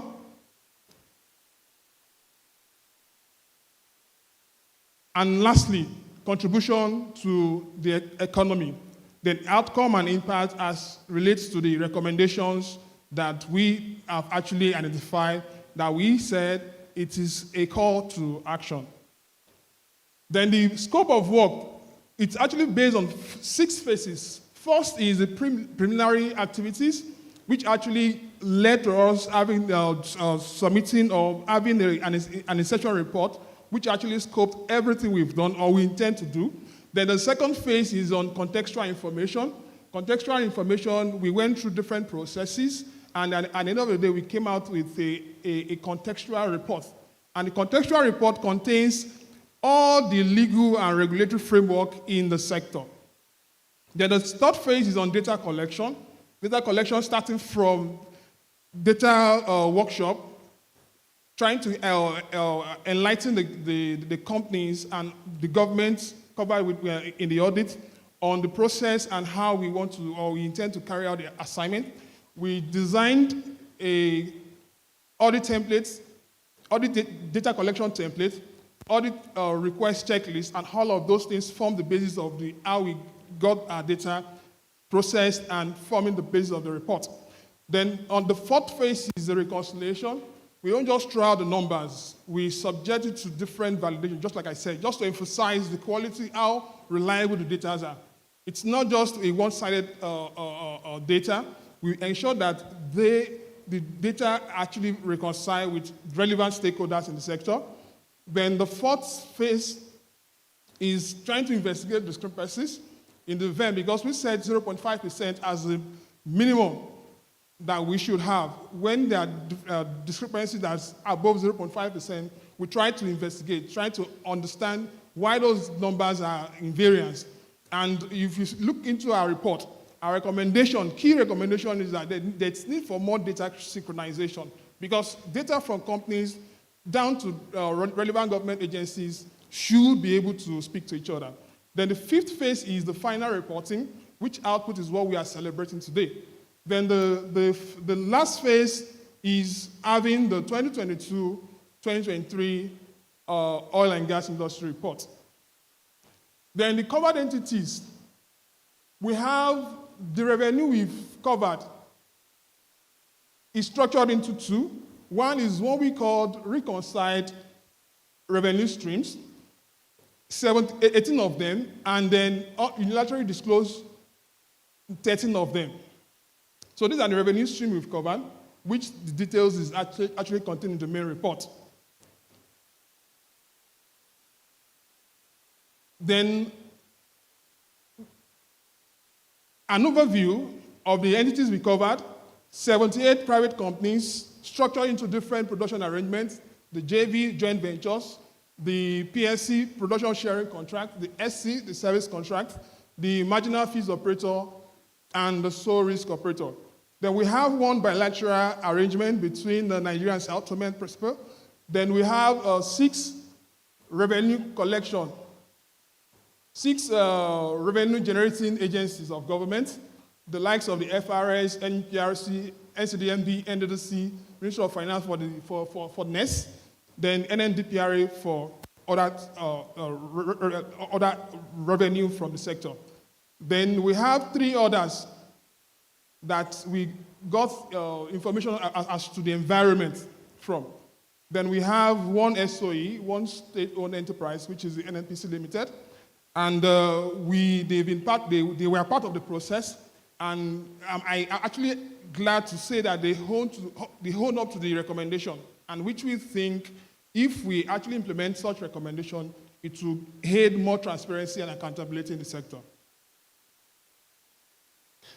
Then the materiality is just, all of this is just to give confidence, give you comfort to how we arrive at the numbers. For the materiality for 2022, we set out to identify 78 companies, out of which we reconciled 62. We did not reconcile one because that one company they weren't responsive, right? 62 were responsive. We went ahead to reconcile them.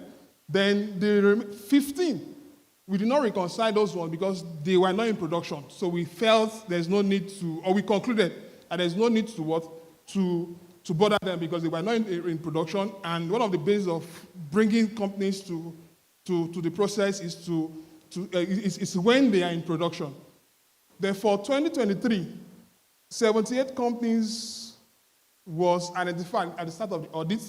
62 was reconciled because they participated in the process.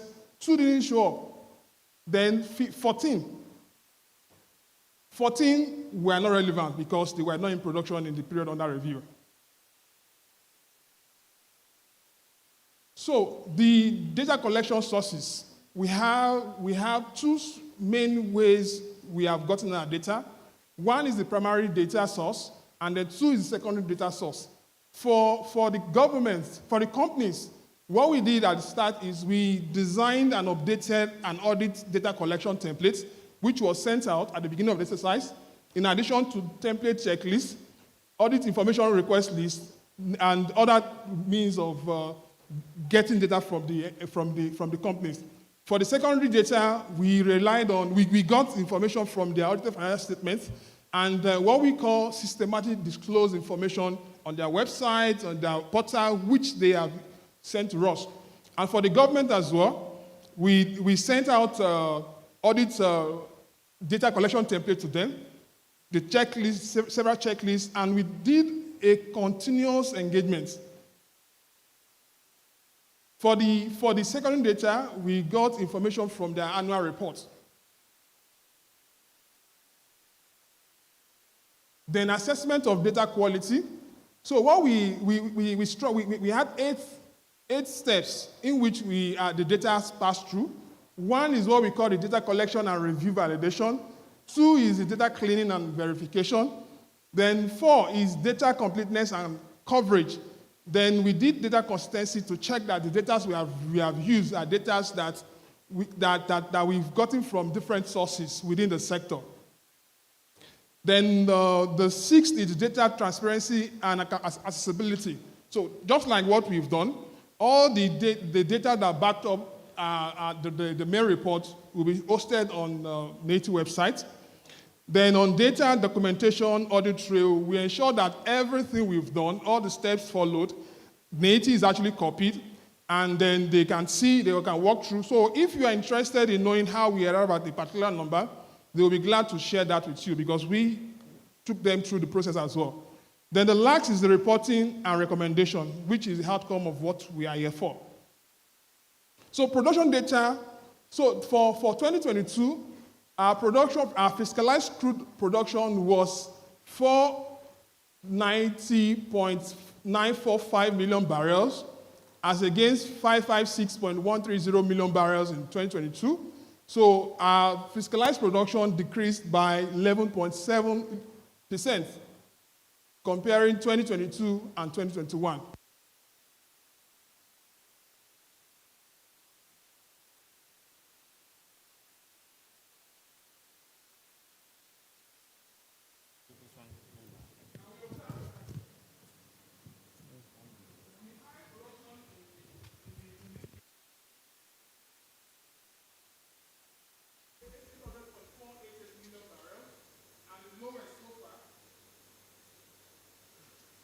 Was recorded in 2022, 490.945 million barrels. So which means that in that year, we had 61.3% efficiency when we benchmark with production output in 2013. Then for 2023, the total fiscalized production was 537.571 million barrels compared to 490.945 million barrels in 2022.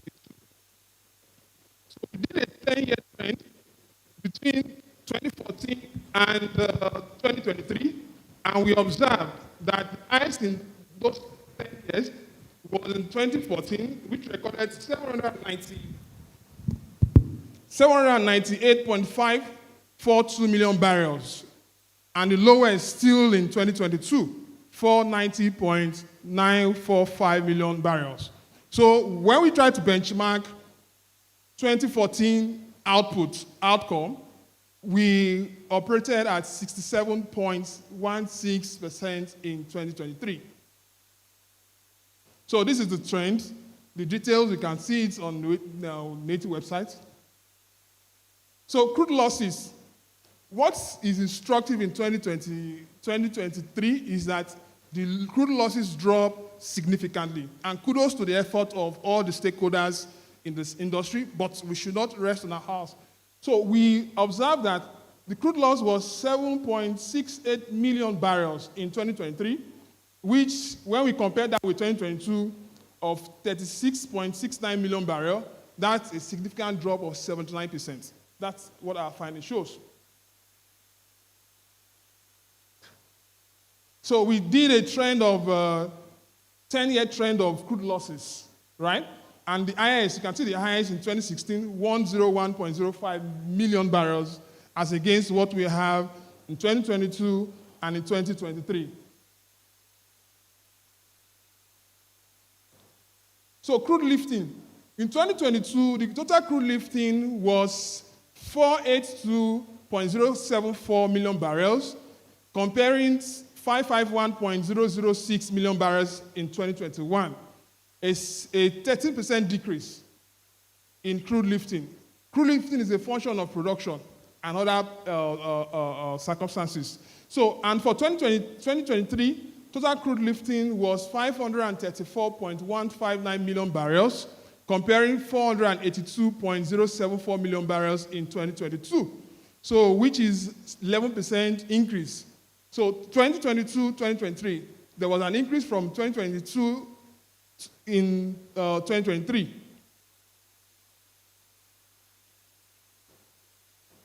So crude lifting, in terms of what NNPC lifted on behalf of the Federation itself, because of the PIA has actually subrogated the JV assets to NNPC Limited, and then they lifted on behalf of NEPRC and FRS. For NEPRC, they lifted what we call royalty, for royalty, for concession renter, based on different arrangements. And then for FRS, they lifted what we call the tax oil. So the total lifting by NNPC for 2023 was 196.344 million barrels. And for 2022 was 176.070 million barrels. So company lifting under different arrangements, JV, PSC, sole risk, marginal fields, total for 2023 was 337.815 million barrels. So the total lifting nationwide, in industry-wide, for 2023 was 534.159 million barrels. For 2022 was 482.074 million barrels. A variance or change of 52.085 million barrels. So an improvement of 11% between when we compare 2022 and 2023. So we did a 5-year trend. This shows a 5-year trend of crude lifting in the country. You can see the highest so far is still 2019. Yes, 2023 improved upon 2022. The details can be found on Neiti website. Then the crude oil selling prices. So we did some analysis as to how NNPC determined the pricing of the crude they have lifted on behalf of the Federation, themselves, and the likes of the NEPRC for royalties, concession rents, and the likes of FRS for tax oil. So we did a comparative analysis. We took data from OPEC, from the US, from Europe, and we concluded that the pricing mechanism NNPC adopts is globally competitive, no doubt about that. So detail can be found in Neiti, in the main report to be hosted by Neiti on their website. So this is the trend of how we did the pricing, comparing the NNPC pricing they've used for the 2 years, look at the OPEC pricing, look at the Euro Brent, Oklahoma, West Texas. These are pricing mechanisms that actually use as a global benchmark. So we did all of these things, and our conclusion is that NNPC pricing is based on international best practice. So gas production. Our gas production for 2022 was 2.5 trillion standard cubic feet in 2022, comparing to 2.744 trillion standard cubic feet in 2021. So it dropped by 8% when we compare 2021 and 2022. So a 5-year trend between 2018 and 2022 shows that the highest production was 3.048 trillion scoff in 2019. So when we try to benchmark this, which is with what was in 2022, we came to the conclusion that we operated at 82.73% efficiency based on using 2019 as a base case. Therefore, 2023, the total gas production was 2.49 trillion scoff, comparing 2.5 trillion scoff in 2022, a marginal drop of 1% anyways. So so showing the 5-year trend between 2019 and 2023, the highest recorded was still in 2019 of 3.048 trillion scoff. So, and the lowest was in 2023. So which means within that 5 years, 2023 recorded the lowest. So you'll see the details in the report, but the conclusion is that there is need to look at our gas production and the need to drive to optimize the use of gas. Yeah. So this is the 5-year trend, and the detail as to the numbers can be, I don't want to take much time because, thank you. Then the crude sales and revenue because NNPC is the custodian of government crude, and that is why we focused, this slide focused on NNPC Limited total crude sales. So we have for 2023-2022. For 2023, the quantity was 196.344 million barrels as against 176.012 million barrels in 2022. So a change, incremental change by 11.6%. In value terms, for 2023, it was 16.467 billion USD. But in 2022, it was 18.106 billion USD. You can see, but reason why, despite the fact that we had increase in crude lifting is what turns to money, right? So despite that we have increments in 2023, the value is actually, the value actually reduced because of you can see the derived average selling price, which it was $102.8 in 2022, but in 2023 it was $83.87 per barrel. So this is a 10-year trend of financial flow. So for the sector, that's the government financial flows for 10 years was $294.33 billion. And you can see the spread. The highest so far was in 2013, recording the highest so far collected in the industry when we try to compare 2022 and 2023, 2022 is higher than 2023. So which means the pricing, the crude oil pricing is dwindling, and which has impact on the revenue collected by the government. So our key findings. We did 18-year trend of what we call under-recovery. Some years it was subsidy, other years or currently core price differentials and the likes. So we did the 18-year trend. So the total so far between 2006 and 2023, right, was 15. Okay, sorry. So this is a trend actually. So what was claimed in between 2026 and 2023 is 15.87 trillion naira, and 2022 recorded the highest so far. For 2022, the price differentials under recovery, or what you could say subsidy, right, accounted for 4.7 trillion naira. Details of all of these numbers are in the main report. Then PMS importation. For PMS importation, NNDPRA is the primary government agency that should track all those numbers. We got the numbers from them. We got the numbers from NNPC representing the government. So from the NNDPRA record, the total we did 10 years trend of PMS importation, and the highest was in 2022. So if you look at the importation from 2014 to 2023, the highest was in 2022, which was 23.5 billion liters, and the lowest so far was in 2017, which was we imported the lowest when we do the 10 years trend, and which recorded 16.88 billion liters. You can see the numbers. I won't bore you with the details, but what is instructive is that when we try to compare 2022 and 2023, 2022 is higher than 2023. Okay, this is just a trend for the 10 years, just to show you the trend, and you can see 2018 almost matched 2022. Liabilities. So these are liabilities profile, amount collectible by NEPRC and FRS.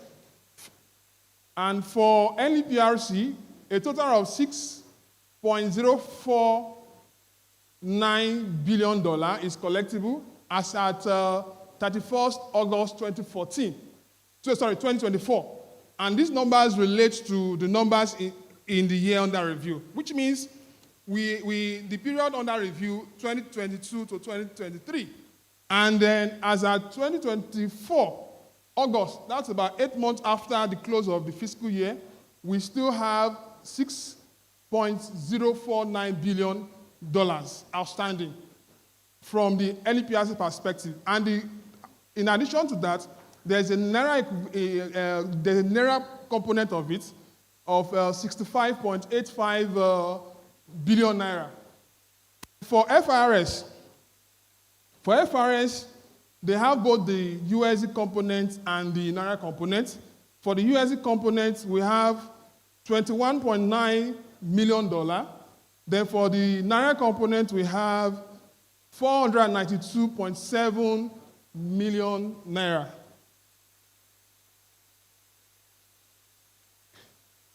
Then for what the report actually brought out to is to look at different fiscal commitments, loans, guarantees, which the NNPC, on behalf of the government, they've entered into.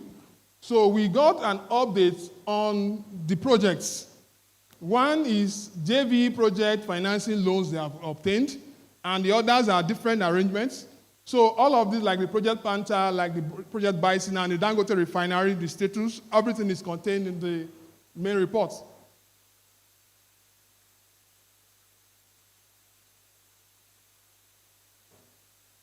So the findings, the other findings is that go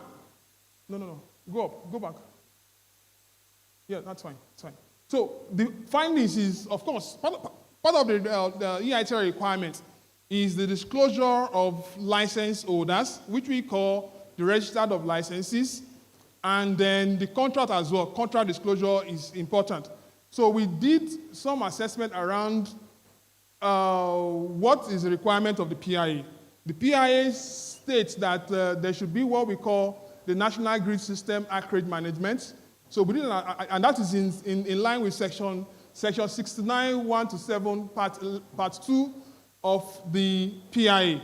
So our conclusion, our conclusion is that there hasn't been compliance as to that, and the rating is that it is high, and then priority means that it should be done immediately. And that's our recommendation there. And of course, for the upstream register of license as well, we observe that it's not yet what it should be. So our recommendation, the implication is that it's not compliant with section 219, 222, 223, 224 of the PIA, because just like I said, one of the key legal instruments we have used as the basis for the audit is the PIA. Then the recommendation is that any PIA is to establish and make public available comprehensive register. Then for decommissioning abandonment fund as well, we observe that it hasn't been done, and one of that recommendation is that that should be followed in line with section 232 and 233 of the PIA. All of the details are all in the main report. Then, of course, the upstream environmental remediation fund as well, it's still not activated. So we recommend, in line with section 103 of the PIA, that it should be activated. So part of our findings was around cases of petroleum products losses arising from pipeline breakages, thefts, and sabotage, right? So, of course, we expect that there's more to be done when it comes to, and that is actually one of the key responsibilities of the NNDPRA, that they should try and look at all of this, especially when it comes to PMS consumption.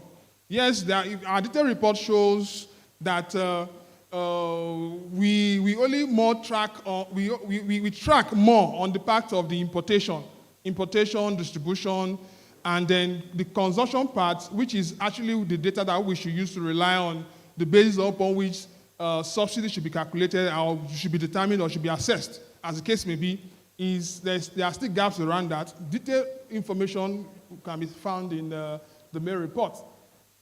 So, of course, Neiti too, we are independent administrator, so we will say what Neiti needs to do as well. So our findings still, we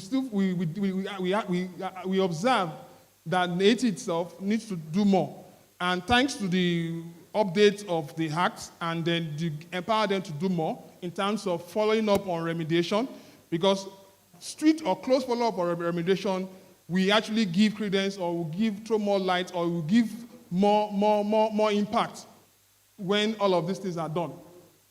Then as to the issues of the PIA, there are some gaps, notice, there are some overlapping roles which the report has actually, which the report identified. So we expect that all those issues will be taken up. We recommend that the regulator, even the Ministry of Justice, should take those areas to organize a stakeholder engagement like this, where all gaps, all things in the PIA that needs further amendment can be discussed. And they champion that for more transparency and accountability in the sector. Okay, so I think this is just the cap of the report, and I can tell us that the report is detailed, and then everything I've omitted, please, you can check Neiti website or relate to them. They will give you how we arrive at those numbers. And then to give more comfort, the data we have used are data that have been validated from the part of the company to the government and other sources, because we have to balance everything. And it's not just taking the numbers independently. We did a tripartite reconciliation meeting which means we all sit in a hall to look at the numbers together and to agree. Even after we did that, we went and still continue with our what? With our confirmation verification. NNPC can attest how rigorous this process is. And the numbers recommendation, the one thing is to look at the numbers and to walk through the process. Another thing is to implement the recommendation, because the recommendation are what will transform and have more impact in terms of the theme of driving domestic resource in the country. So on this note, I would like to thank everybody for listening, and then enable to look at check related websites and other resources for more information. Thank you.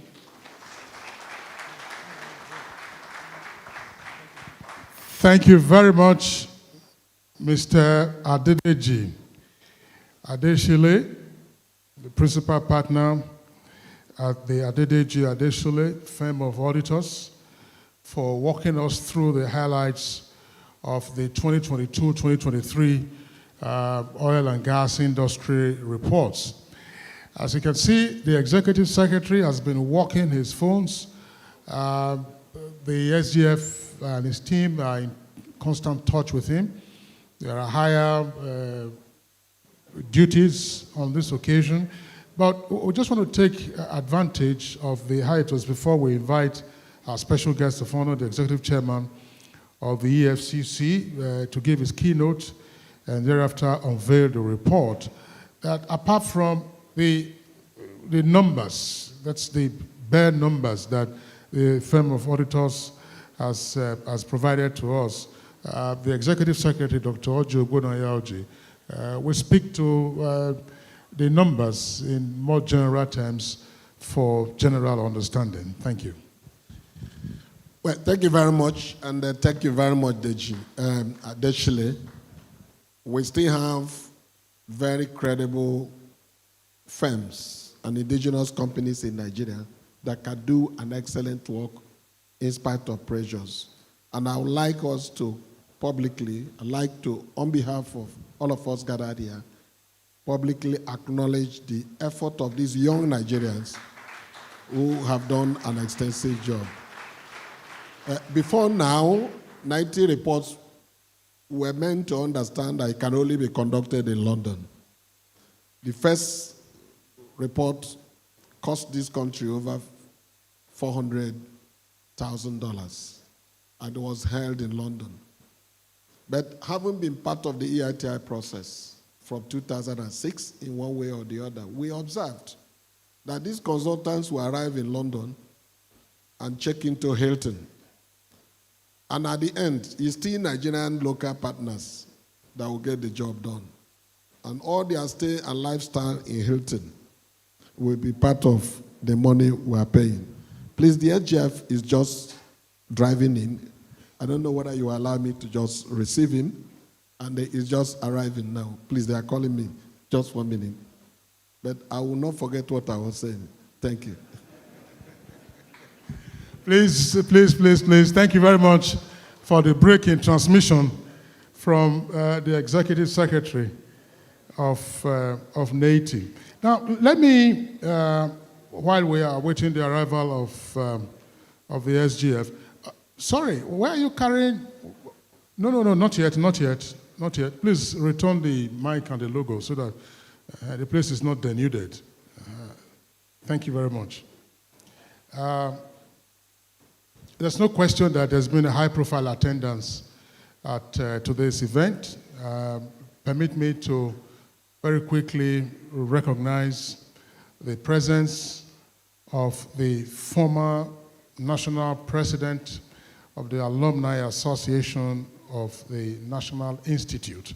The National Institute is the National Institute for Policy and Strategic Studies, Kuru near Jos. He is the current first deputy president of NASIMA, Engineer Jani Ibrahim. Please, let's welcome him. All right, so let's also welcome into our midst the Secretary to the Government of the Federation. Please, let's rise to welcome him. The Secretary to the Government of the Federation. And chairman of the National Stakeholders Working Group, otherwise known as the board of Neiti.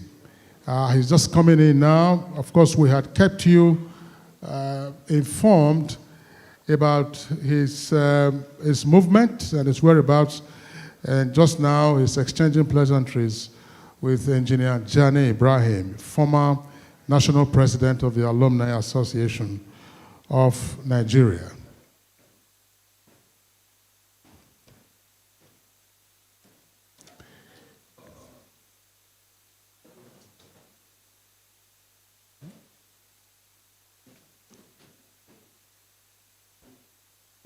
You won't?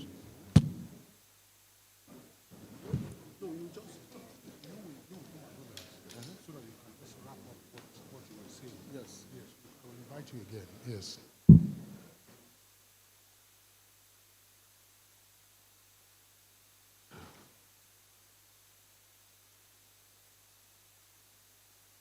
Well, we promised that the chairman of the Neiti board and secretary to the government of the Federation, His Excellency, distinguished Senator George Akume, was on his way to this event, and here he is. Please, let's give him a round of applause. As we know, these are very, very busy times, and for him to have squeezed out the opportunity to be here says a lot about the high esteem to which he holds this particular event. And as we did say, there's probably been no launch of Neiti reports in the past that attracted the caliber of personages who have been in this hall since we began, around about a few minutes before noon.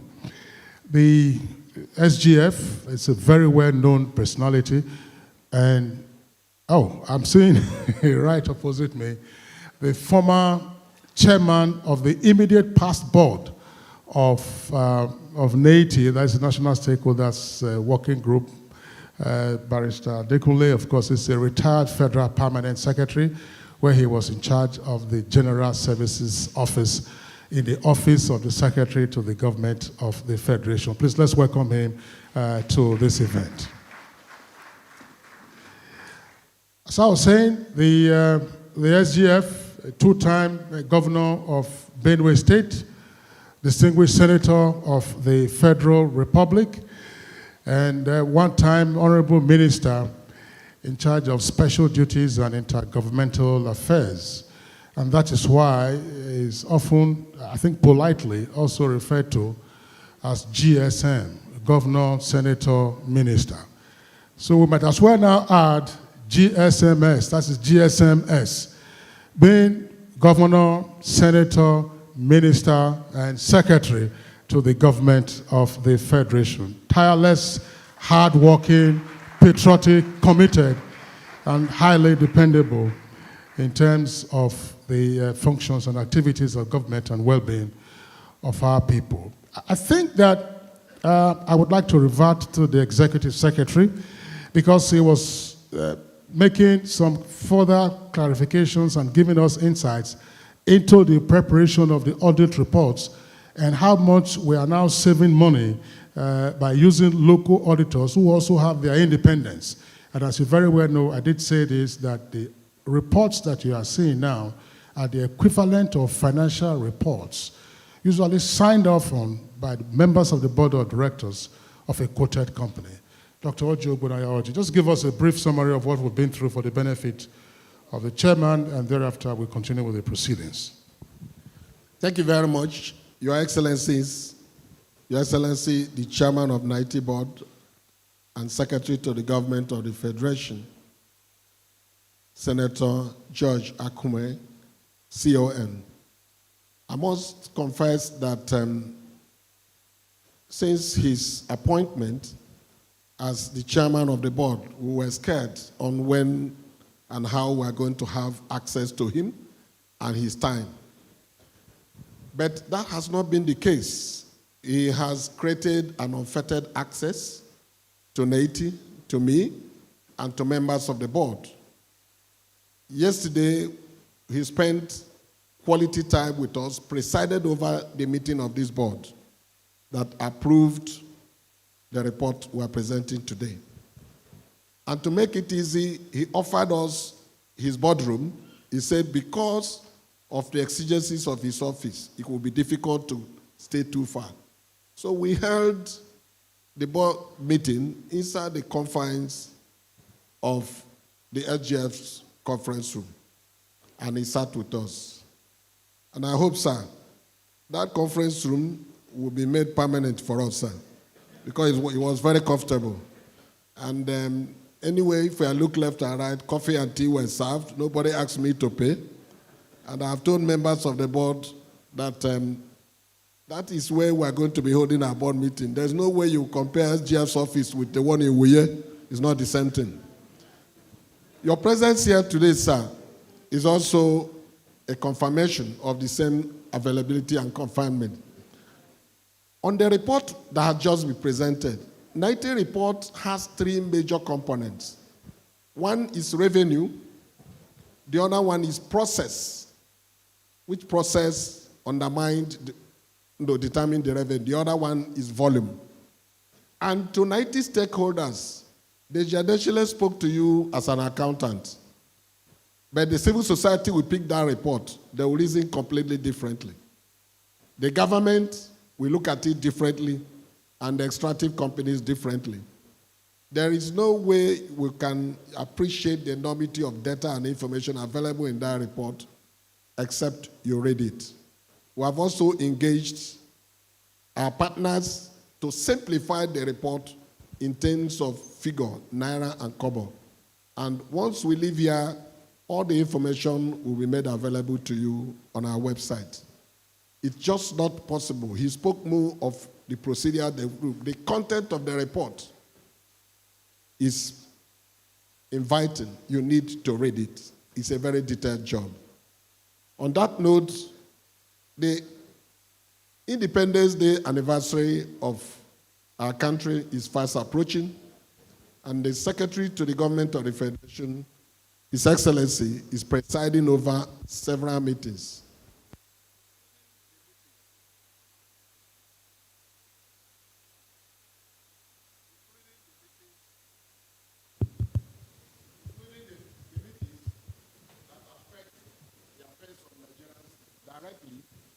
One that borders on salary review and implementation. We are therefore honored to have him in our midst, and I will right away invite him, Your Excellency, to come off the stage and deliver your keynote speech, after which the EFCC chairman will join you to help and unveil the report. Thank you, Your Excellency.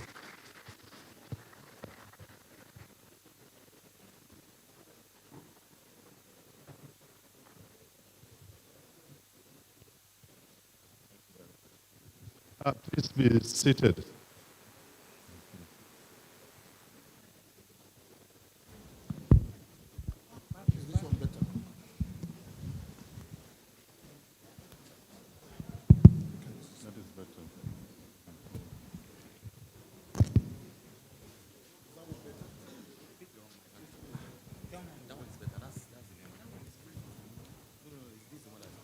Distinguished esteemed stakeholders, let me recognize in a very particular way the chairman of the EFCC, who is here with us. Thank you for coming, and our partners, foreign and local. I want to appreciate your contributions. Thank you. Let me proceed.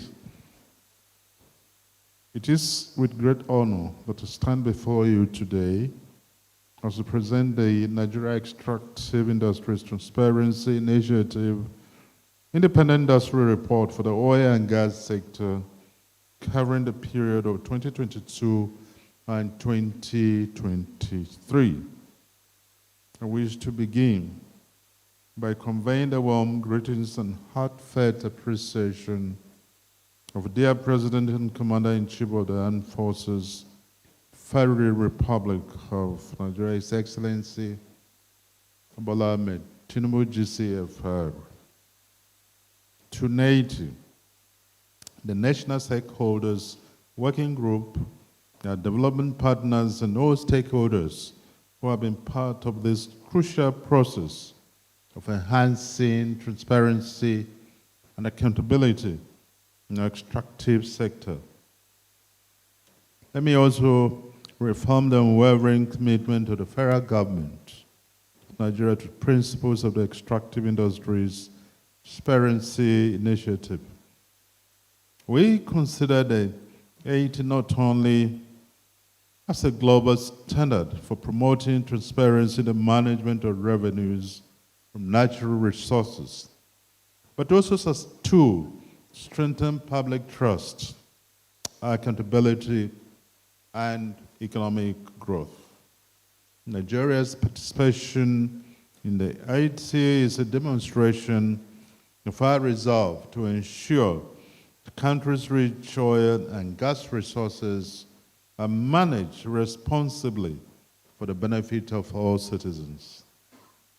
The federal government remains committed to the continuous implementation of the Neiti standards, as we believe they play a pivotal role in fighting corruption, enhancing government accountability, and ultimately securing the future of our beloved nation. This report is not merely a document. It is a critical instrument that provides information, data, and insights into the governance of our most vital sector. It allows us to scrutinize how revenues are generated, managed, and spent, thereby guiding the government in making informed decisions for sustainable development. The information and data provided with Neiti's independent reports have consistently proven invaluable to the government. These reports have guided us in shaping policy decisions, formulating reforms, and instituting critical measures that foster accountability, particularly in the oil and gas sectors. In a sector where opacity could easily lead to leakages, inefficiencies, and corruption, Neiti has become an indispensable partner in ensuring that Nigerians are fully aware of how their commonwealth is managed. I'd like to emphasize that the government commitment to this process extends far beyond simple endorsement. The federal government considers Neiti's role as a beacon of transparency and accountability in extractive industries, and the credibility of its report serves as a foundation for formulating national policies, fighting corruption, and ensuring equitable distribution of revenues. The data contained in this report will certainly inform critical government decisions moving forward, especially as we continue to prioritize resource management, revenue mobilization, and public accountability.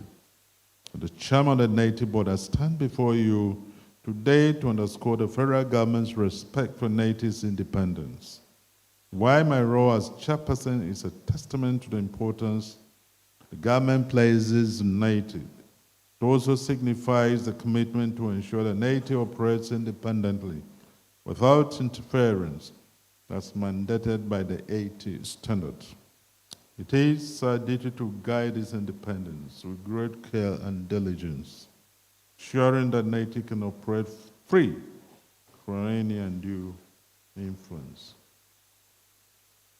The integrity and credibility of Neiti's work lie in its ability to objectively assess the activities of both the government and the private sector actors in the extractive industries. As chairman, I want to assure you that the government will continue to respect Neiti's autonomy and provide the necessary support to support it to discharge its mandate without hindrance. The period covered by this report, 2022-2023, particularly significant as it captures a critical transition period in the life of this nation. The federal government took office during a time of immense economic and policy shifts. The information contained in this report reflects the realities of the oil and gas sector during this transition. This period marks a defining moment in Nigeria's path towards reform, especially in light of the ongoing energy transition, fiscal policy changes, and the drive for economic diversification. The insights offered in this report will undoubtedly help the government making sound policy choices, especially as we implement the Petroleum Industry Act, PIA, and navigate the complexities of a rapidly changing global energy landscape. Let me assure you all that the federal government will carefully study the findings and recommendations contained in this report.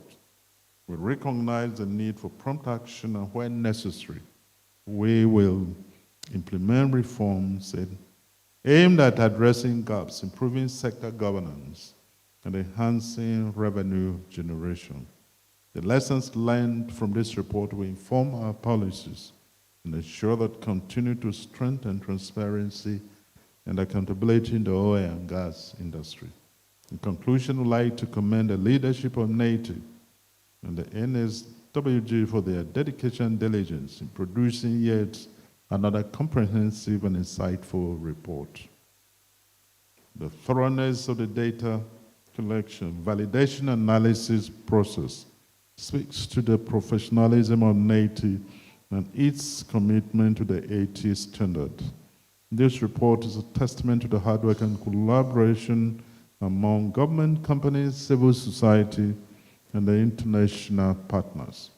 I also want to express my profound gratitude to all stakeholders, government agencies, private sector actors, civil society, and our development partners who have contributed to this success story. Together, we're building a transparent, accountable, and inclusive extractive sector that will benefit all Nigerians. Thank you all for your kind attention. I look forward to productive discussions and actions that will follow the release of this all-important report. God bless you all, and God bless the Federal Republic of Nigeria.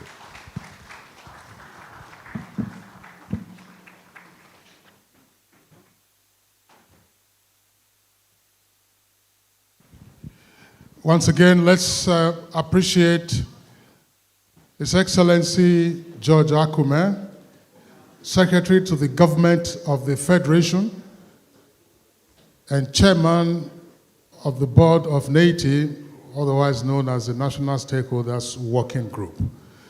Your Excellency, thank you very much there for your keynote address.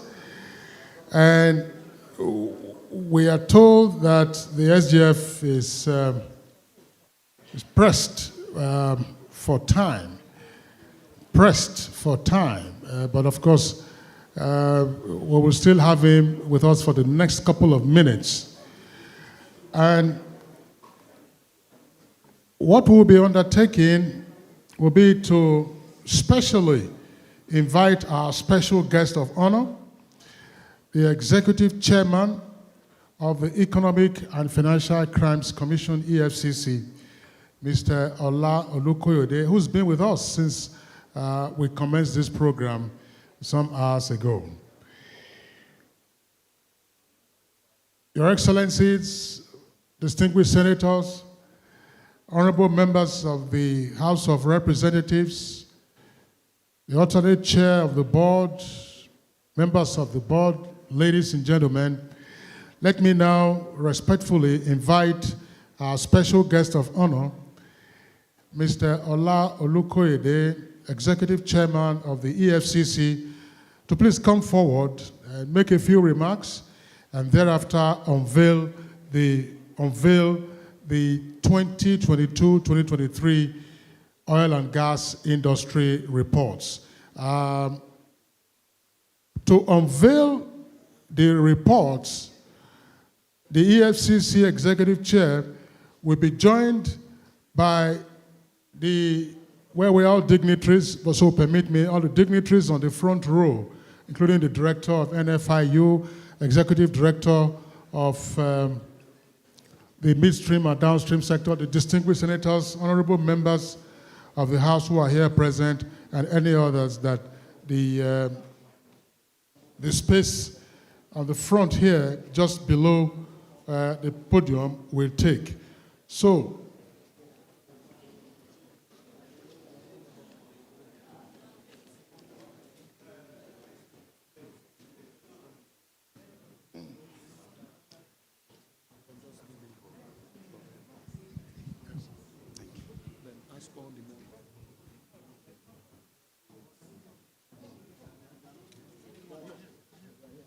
all the members of the board, NSWG,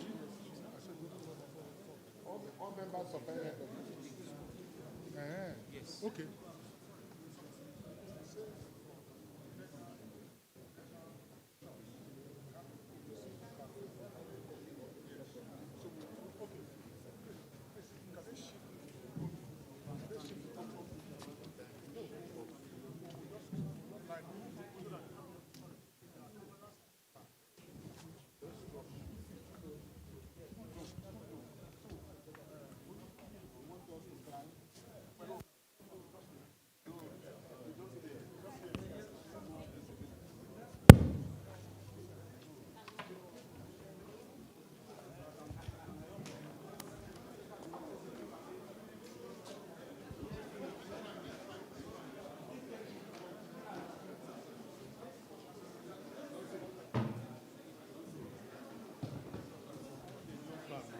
I jump, sir. Why you are young?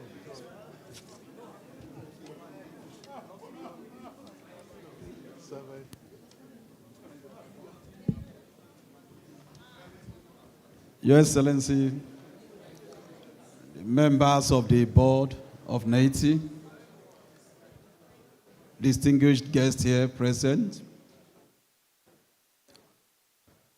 our being present here today, I'm referring to all the anti-corruption agencies that are here present.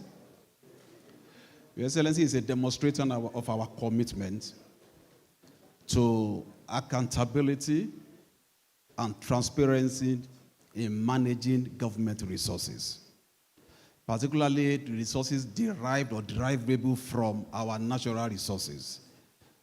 Your Excellency, over the years, as anti-corruption agencies and law enforcement agencies, we have been part of the sources of the work of Neiti.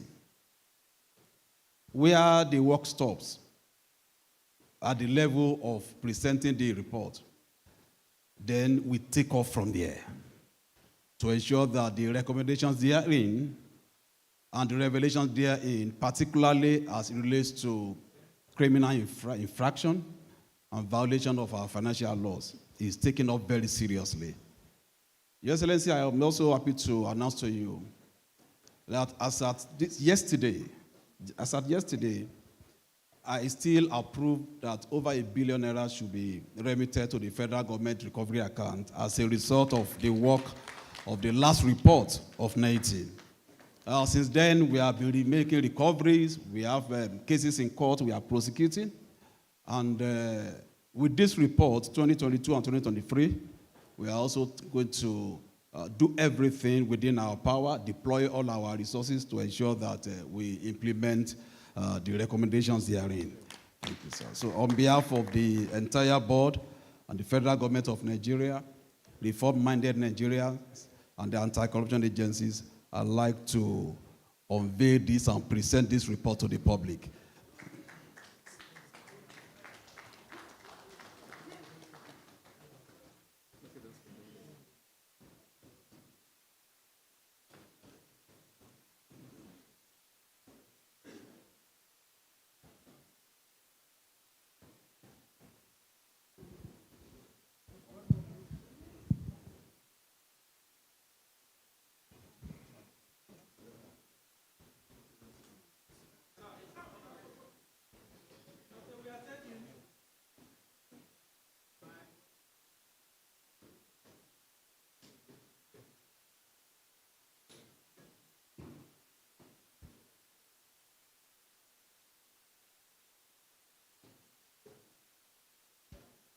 Thank you for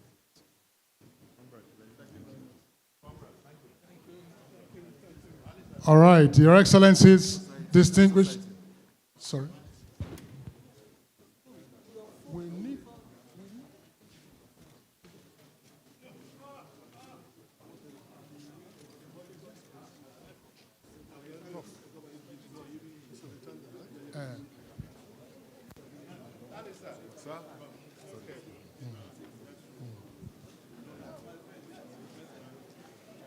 So what do we do now? Which civil society?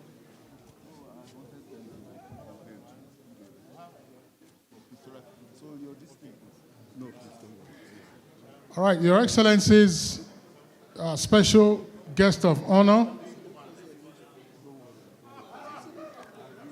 members of the Stakeholders Working Group, distinguished senators, honorable members, ladies and gentlemen, we will steal some more time of the Secretary to the Government of the Federation by inviting a member of the Neiti board to give the vote of thanks. This function started shortly before noon, and we've been here.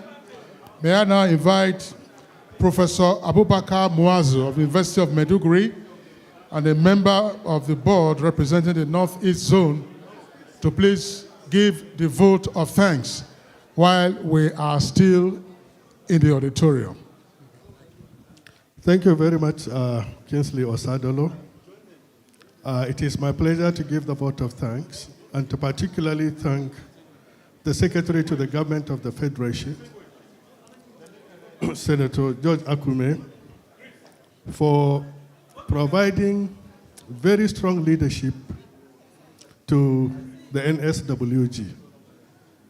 Very many people have contributed to this process, and we are happy that today we receive support from members of the National Assembly, the anti-corruption agencies, civil society organizations, development partners, the media, and of course, the Secretariat. We must also thank the consultants that took their time to produce this report. We are glad to say that they cooperated fully with the NSWG and worked tirelessly around the clock to address issues, questions around the report and ensuring that the report has integrity and it is verifiable. Thank you, everybody, for coming. We are looking forward to receiving you again at the next report presentation. Thank you very much.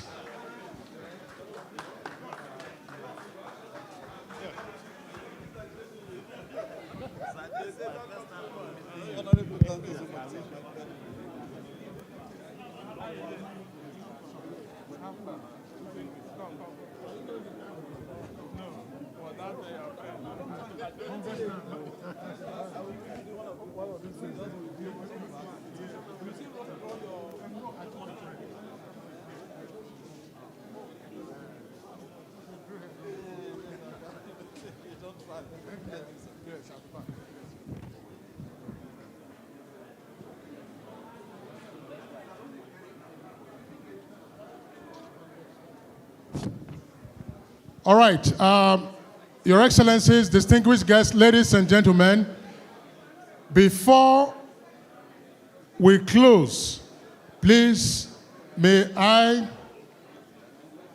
have your attention? Before we close, may I have your attention, please? We are closing with the national anthem, and everyone should be at a standstill as we take the national anthem for our closing proceedings. Nigeria, we hail thee, our own dear native land. Though tribe and tongue may differ, in brotherhood we stand. Nigerians old and proud to serve.